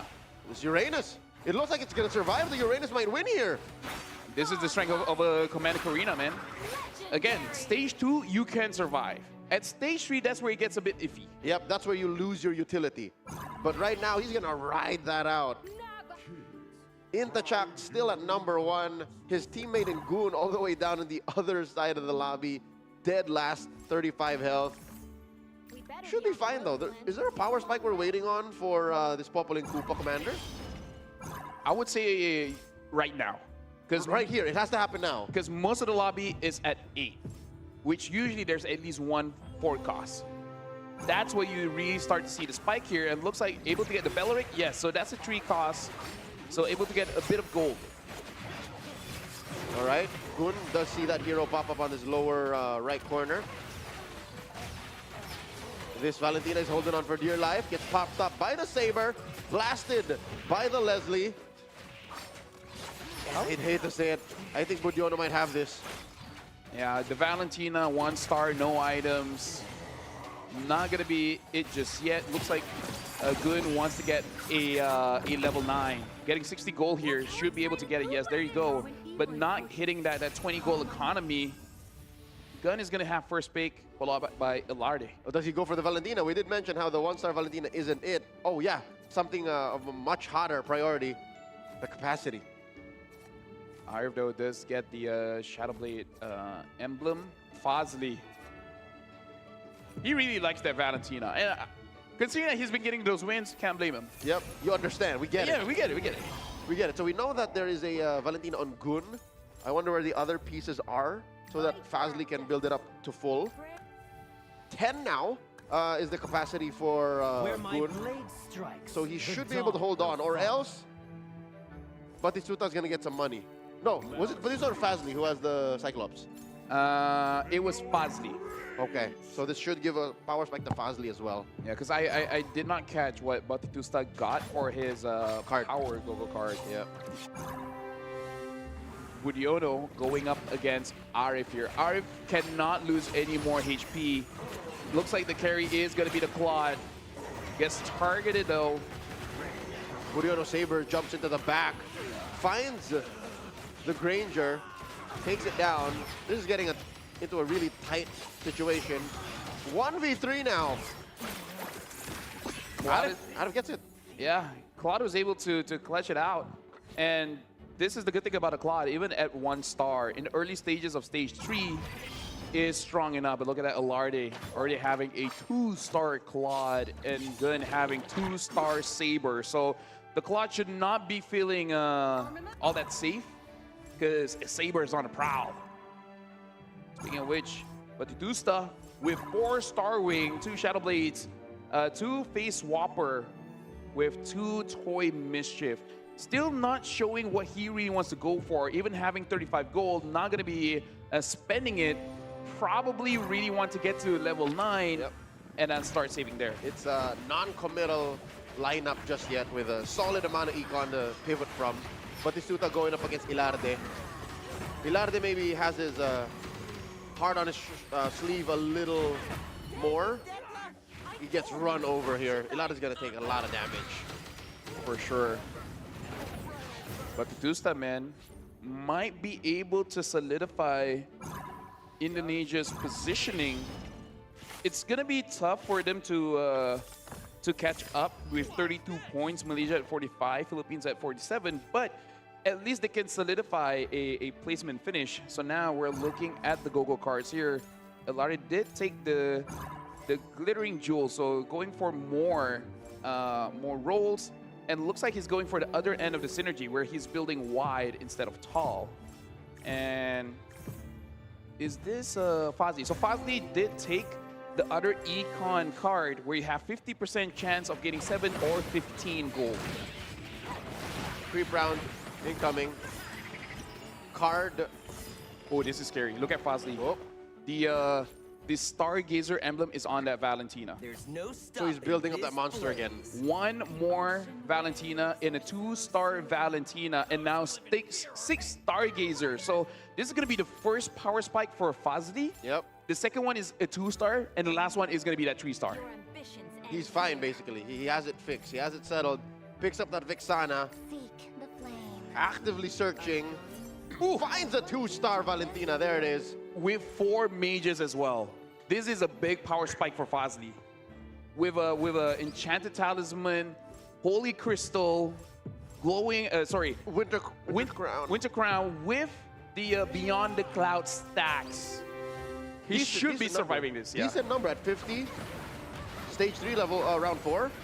Going up against Gun here. Gun not looking too healthy with 33 HP. Oh no, Gun got it! Oh wow, Fazli actually got what? He pushed the saber through somehow to find that Valentina. Fazli takes 15. Ilarde down to 3. Okay, Fazli, I'm pretty sure he felt pretty confident on that one because we were. So now you really got to be careful on the positioning, considering like we said, the saber is on the prowl. Not only is the Claude not looking safe, neither are the Valentinas. Ooh, Ilarde here got a couple of stars up, actively juggling, gets K to a 2-star with Metro Zero at least 8, at least. So now I'm probably looking for a Granger. Has the Claude, might have to sell the Claude for a chance, but looks like no, he's stopping here. This is essentially a do or die here. Yep, very strategically placed traps for Ilarde's Popolikupa. He's holding on. He loses this, he's dead. He's going up against Gun. Both Popol and Koopas are on the board. I'm looking at the Granger. The Granger's not having a good side. The Saber is there. Oh, it's not Saber, it's the Freya. Okay, it's just the Barats left. It's 1v the world. I think that's it. That's GG. Ilarde suffers a early elimination at stage 3, round 5. That's a point for Team PH. So now it's all on to Ruiz with 32 HP. It is going to be tough. RF now, Saber are the 2 stars. So I'm going to take this time to say Malaysia has 45, Philippines have 47. So now Philippines has 48. Malaysia, if they keep on surviving, gets top 4 for both Fazli as well as RF. There is a chance Malaysia can clutch it out and then win despite Team Philippines being number 1 and 2 in round 3s and 4. Yep. It's a tight race for who will top the podium here and get the gold when it comes to the very first Magic Chess Go-Go demonstration in the SEA Games. You're watching Batistuta versus Ruiz.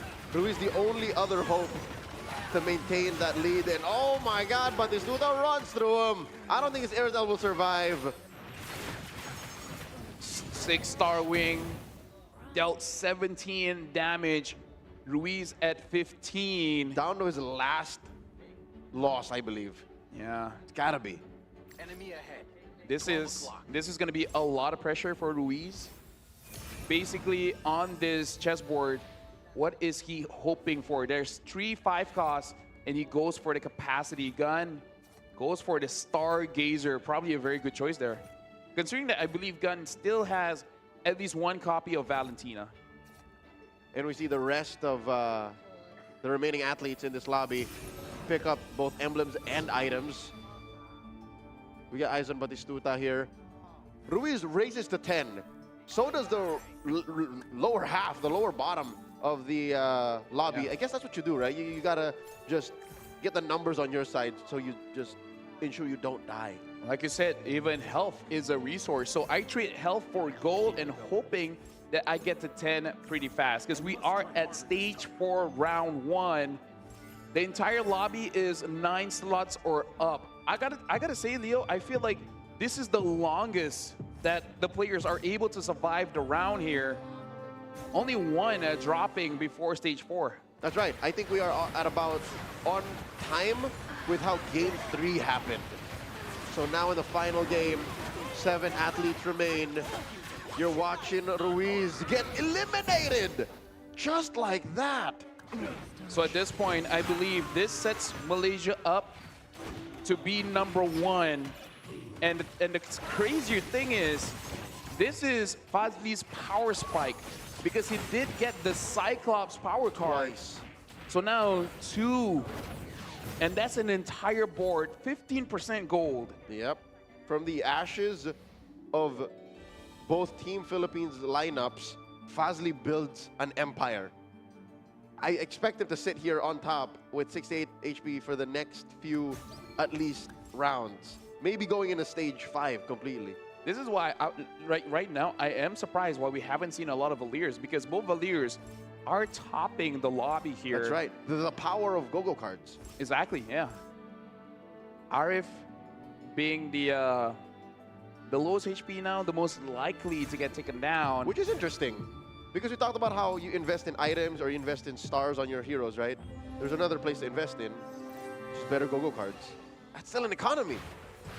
That's a huge economy, especially if you do get the purple cards. We're looking at, hold on, not Ruiz. This is Fazli, yeah. He's unstoppable, dude. Look, they try to get to his Valentina, but no one can touch him. He takes Itachak down to 20. And down goes Buriono, another elimination. Dude. At this point, we should ask Fazli, like, hey, Fazli, what's your favorite unit and why is it Valentina? How fast can you get Valentina? What's the earliest you got a 2-star, 3-star Valentina? Do you have her poster in your room or something? No comment. I think I'll say no comment on that one. All right, one more creep round before we get to the later half of stage 4. You know what? Lafala, I have a feeling that we're going to see another elimination before we make it to stage 5. I believe you're correct. Looking at Fazli having 5 Kadidas at this point. Can I shout out the players? Them doing the targeting thing, let us know how much they actually got. Like, I'm pretty sure they're just communicating between each other, but the byproduct is we get to know too. Yep. Oh, but look at this. This is pretty scary as well. The 6 Star Wings, as well as the Blades. I keep wanting to say Swordsman, by the way. Swift Blade. Swift Blade, thank you very much. Yep. This is penetration. Unimaginable at 6. With damage amp, Stacks. damage amp and HP. Yep. So we're looking at Arif. Hold on, was it Gun that had 7 out of 9 sabers? Because I think someone pointed at a Gun with 7 out of 9 sabers. I don't know if I can get it though. So the only remaining sabers are right here in Arif's board. I think so, yes. There has to be a little bit more in the pool, right? He is a 4-star. Well, either ways, right now we are looking at Arif going up against Fazli. So, yeah, Fazli's not pulling any punches. Look at this. Hold up. Might it work? Oh! No. Kyo is still here. Kyo is doing work. Can Kyo survive? No, he won't. Okay, Wow. Fazli takes one for the team here. And you can see a high five saying like, hey, you survived me, man. Hey, good on you. But at the same time, it's like, anyways. okay, next time. Oh, we saw an elimination. Oh, hold on. We're down to 4. Who got eliminated? I can't see. It happened so fast. Well, one more. And you can see, like, really just... Itachak. Itachak. Okay. So, both team... Only Team Malaysia is the only one with both left. Do you see Fazli? Oh, no. Oh, no. His Oh, signature no. Valentina. With Stargazer. All right, Batistuta has No, it was Gun. another set of sabers. What was it, Gun? Gun. Gun has Oh, 8. yeah, yeah, 8 yeah. out of 9. Okay. So at this point, probably waiting for Arif to go down because Arif is holding the rest of it. Here we go. Fazli could end Batistuta right now. At 22 HP. Stage 4, round 5. Can Fozzy do it? Oh, close. Puts Batistuta at 1. Gun eliminates Arif. Only one member from each remaining country left. Oh, there you go. Fazli of Malaysia, Gun of Thailand, and Batistuta of Indonesia. Holding on to 1 HP. And you can see the effects of Arif dying. Gun instantly gets 3 on the Saber, and Batistuta gets 2 on the Saber. So, looking They're at still playing a tug of war on that. Fuzzy and Gun, man, whoever dies first, Valen or Saber. Something tells me if the mirroring works the way I think it will, the game ends now. I can see that happening, especially if Batistuta goes for a gun mirror, and he does. Uh-oh. And then Fazli just ends Gun right now. I think Batistuta cannot survive this. Okay, Batistuta holding on. Gun, the Saber finds the back line. And I believe the writing is on the wall, ladies and gentlemen. Batistuta falls. And Gun survives. Gun at 1 HP. 1 HP. And so is Batistuta, really? No, Batistuta has been eliminated. Oh, wait, what? What? Oh, wait. I think I. Hold on. We'll see. We'll see. They're still making picks. I don't think he survived. Okay, I think I know why. Why? I think maybe Batistuta has gotten the Nana card. Ah, so he gets the Nana power. I don't see the card, but that's the only thing that makes sense The here. only way it could have made sense. Exactly. Does that mean Gun had it too? Because Fazli took care of him. No. I think only Batistuta can have it because usually Valir is the only one that Has access. Oh, but that is quite a good point. Maybe Gun did not go for the Popol and Koopa card, but either ways, but Gun having 3-star Saber and Okay, for reals now, it ends. For real. Has to. FR. No cap. No, yes, there you go. Now I feel young. All right, Fazli, epic win. Fazli up against Batistuta right now. Running through. Down goes Batistuta. Can Gun survive against Batistuta? I mean, this is all for formality. Yes, we do. Yep. Batistuta falls. Indonesia at 3rd in this lobby. It's not formality, actually. If somehow a miracle can happen and Gun can beat Fazli. If Gun is able to beat Fazli, I wonder. I think with Batistuta getting 3rd there, it's going to be difficult for Thailand to get above Indonesia. It's not impossible, but very difficult because I'm not doing the calculations in my head yet. It's difficult. You have to consider so many things. Exactly, yeah. You have to consider the current point gain of this current lobby. Because the last time, after round 4 ended, Thailand ended up with 24 and ID at 32. So it's catch-upable. That's a term. Especially if Gun gets number 1. Yep, but even that is a shot to the moon. Oh? Looks like Fazli is opening up here, putting up only 1 Valentina. Huge damage. And the thing is, players do this for one reason and one reason only. They want to buy time so that they can have a 3-star 5 cost. That's usually the only reason why you refuse to win now. I mean, they're gonna have to go through one more creep round. The Lord standing in the way of the final game. It doesn't matter. The final game. Someone is one more. Stage 5, round 4. Fazli or Gun is gonna fall. I think Fazli wants to get a 3-star kill. And win from there. And I'm not seeing any kill on the board of Gun, so It's all in the pool. Do you fear red? let's see. He has 25 gold to play with. There's one. It's not gonna happen. It's not gonna happen. He Not gets enough. the Edith instead. At this point, he's like, you know what?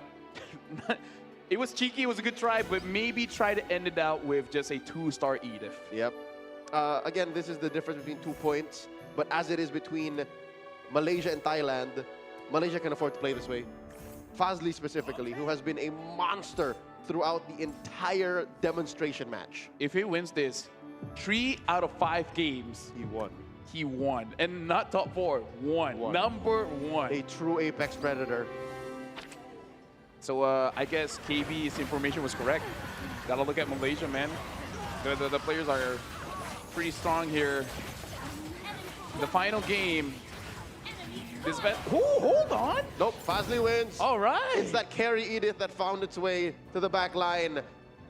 Fazli wins.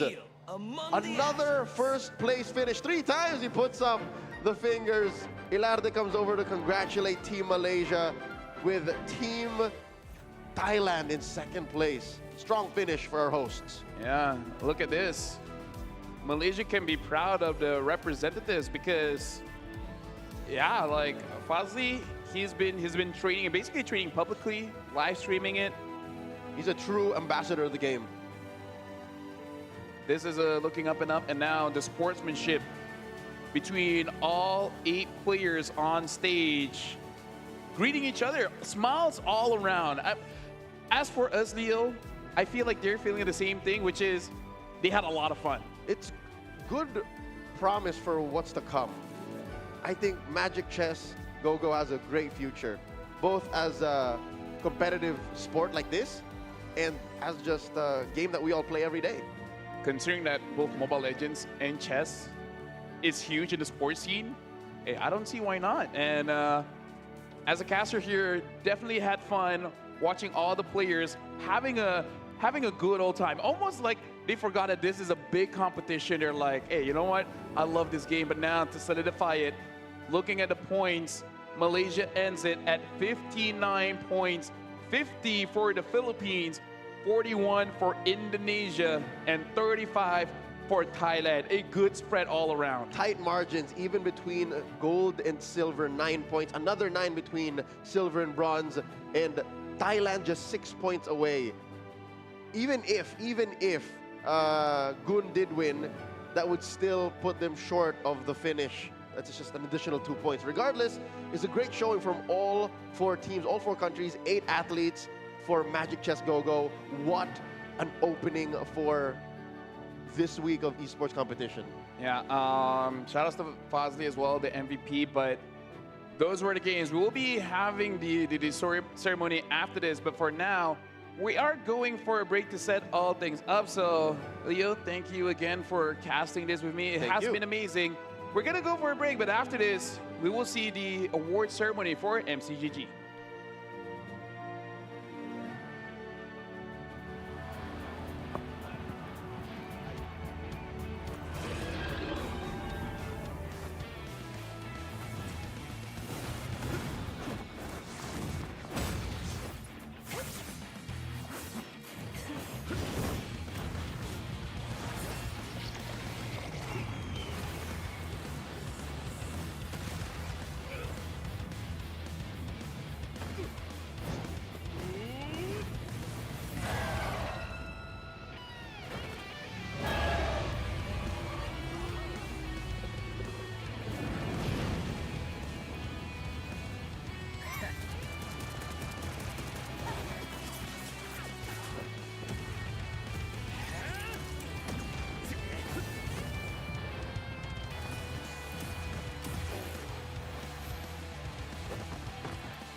กลับมาแล้วค่ะทุกท่านเรียกได้ว่าเมื่อสักครู่นี้เพิ่งจบกันไปเองค่ะพี่โบจิคะ โอ้โห สำหรับการแข่งขันที่โอ้โหเฉือนกันแบบนิดเดียวจริงๆค่ะ เรียกว่าต้องใช้กลยุทธ์กันมาเต็มๆกันเลยทีเดียวนะครับ กับเกม Magic Chess Go Go นั่นเองครับ ขออีกทีหนึงได้ไหม Magic Chess ต้องจริงเหรอ 1 2 3 Magic Chess Go Go ของเราเองนะครับ พอแล้ว มาแต่สำหรับวันนี้เนี่ยก็อย่างที่บอกกันไปนี่คือการแข่งขันในรูปแบบของ Demonstration Match นั่นเองนะครับ ค่ะ โอ้โห แต่ถึงจะเป็นเพียงแค่เดโมนี่แต่ว่าบอกเลยว่าแต่ละคนนี่คือเขางัดของจริงมาใช้งานกันหมดเลย เรียกได้ว่าเป็นเวทีเปิดสนามนะคะ e-sport ของ C Game ในครั้งนี้ที่ ครับ เซตมาตรฐานสูงมากกดดันเกมอื่นๆ หลังจากนี้เลยว่า เฮ้ย จะสนุกได้เท่าเปล่า ใช่แล้วนะครับผม แต่อย่างไรก็ตามตอนนี้เราก็จะก้าวเข้าสู่พิธีการมอบประกาศนียบัตรกันแล้วนั่นเองนะครับ ดังนั้นเนี่ยผมว่าเพื่อ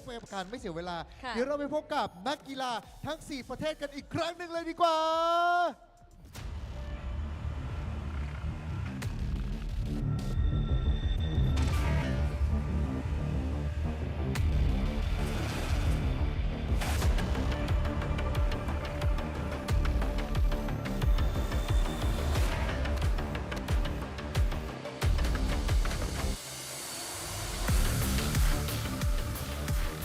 และนี่คือนักกีฬาของเราทั้ง 4 ทีมค่ะ ที่ลงทำการแข่งขันในครั้งนี้ค่ะ ก็เป็นตัวแทนจาก 4 ประเทศนะคะในซีเกมของเราครั้งนี้ค่ะ ไม่ว่าจะเป็นทั้งประเทศไทย อินโดนีเซีย ฟิลิปปินส์นะครับ และสำหรับแชมเปี้ยนของเรา ในการแข่งขันของ Demonstration Match ของเราในครั้งนี้ นั่นก็คือ and the winner of our demonstration match of Magic Chess Go-Go is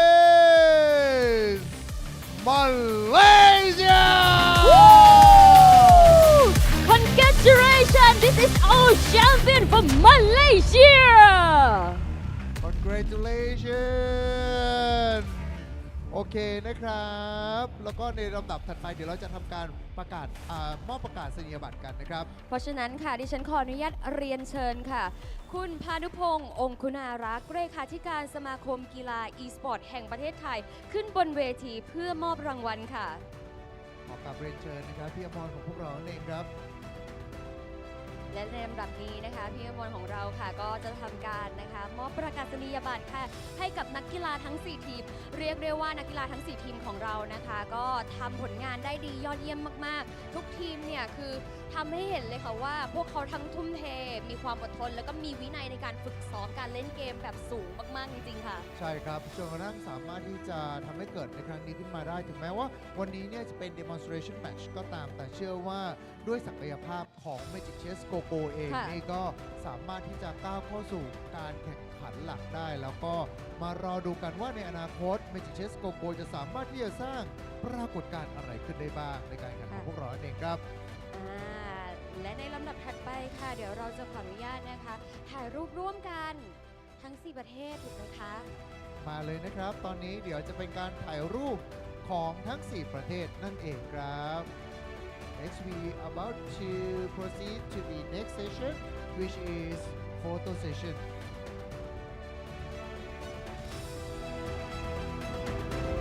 เปิดสนามมายังสนุกขนาดนี้ค่ะ เรียกได้ว่าเกมต่อๆไปวันถัดๆไปนี่ต้องสนุกมากยิ่งขึ้นไปเรื่อยๆแน่นอนค่ะ แล้วยิ่งถัดๆไปเนี่ยก็เรียกได้ว่าประเทศไทยของเราเนี่ยทำการแข่งขันแล้วก็ลงชิงหลายเหรียญด้วย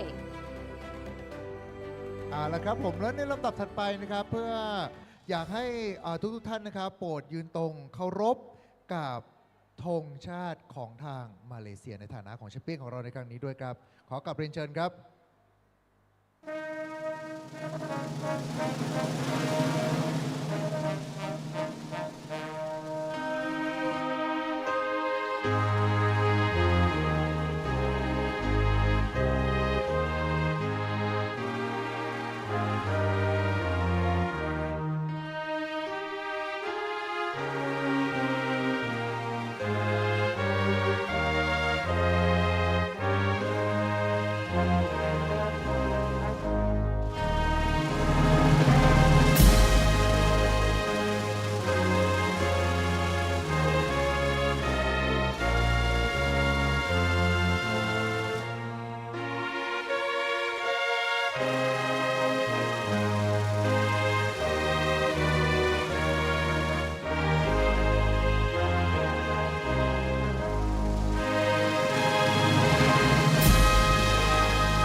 ครับขอเสียงปรบมือดังๆอีกครั้งหนึ่งด้วยนะครับแล้วก็ขอบพระคุณมากเลยนะฮะยินดีด้วยกับผู้ชนะของเราทุกๆประเทศนะครับโดยเฉพาะแชมเปี้ยนของเราในครั้งนี้กับมาเลเซียนั่นเองครับ และในตอนนี้ค่ะก็ต้องบอกว่าการเดินทางของเรานะคะสำหรับ Magic Chess Go-Go ในครั้งนี้กับ Demonstration Match นะคะก็มาถึงหมดเวลาแล้ว ใช่แล้วนะครับผมก็ถือได้เลยนะครับว่าแมตช์ของเราในครั้งนี้นี่ถือได้เลยนะฮะว่างัดทุกอย่างมาใช้งานกันแล้วถือว่าเป็นการเปิดการแข่งขันของเราที่ดีมากกับ Demonstration Match ของ Magic Chess Go-Go เองแล้วก็หวังว่าเราจะได้เห็นเกม Magic Chess Go-Go เนี่ยได้บรรจุในการแข่งขันระดับนานาชาติกันในครั้งต่อๆไปเองนะครับแต่ยังไงก็ตามวันนี้ก็ต้องขอขอบคุณทุกท่านที่กำลังรับชมกันอยู่ด้วยนั่นเองนะฮะเราก็หวังว่าจะได้เจอกันใหม่โอกาสหน้าสำหรับวันนี้ครับผมนายโปจิครับ ยูกิเด็กยูค่ะต้องขอตัวลาไปก่อนแล้วเจอกันใหม่ในโอกาสหน้าสวัสดีค่ะ สวัสดีครับ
ready to fight. It's my time. Oh, though I spend days and nights just chasing the right flight from my own life. Now 1% could change the lane of straight through every fall I dared to climb. I'm flying through the sky with hope that never dies.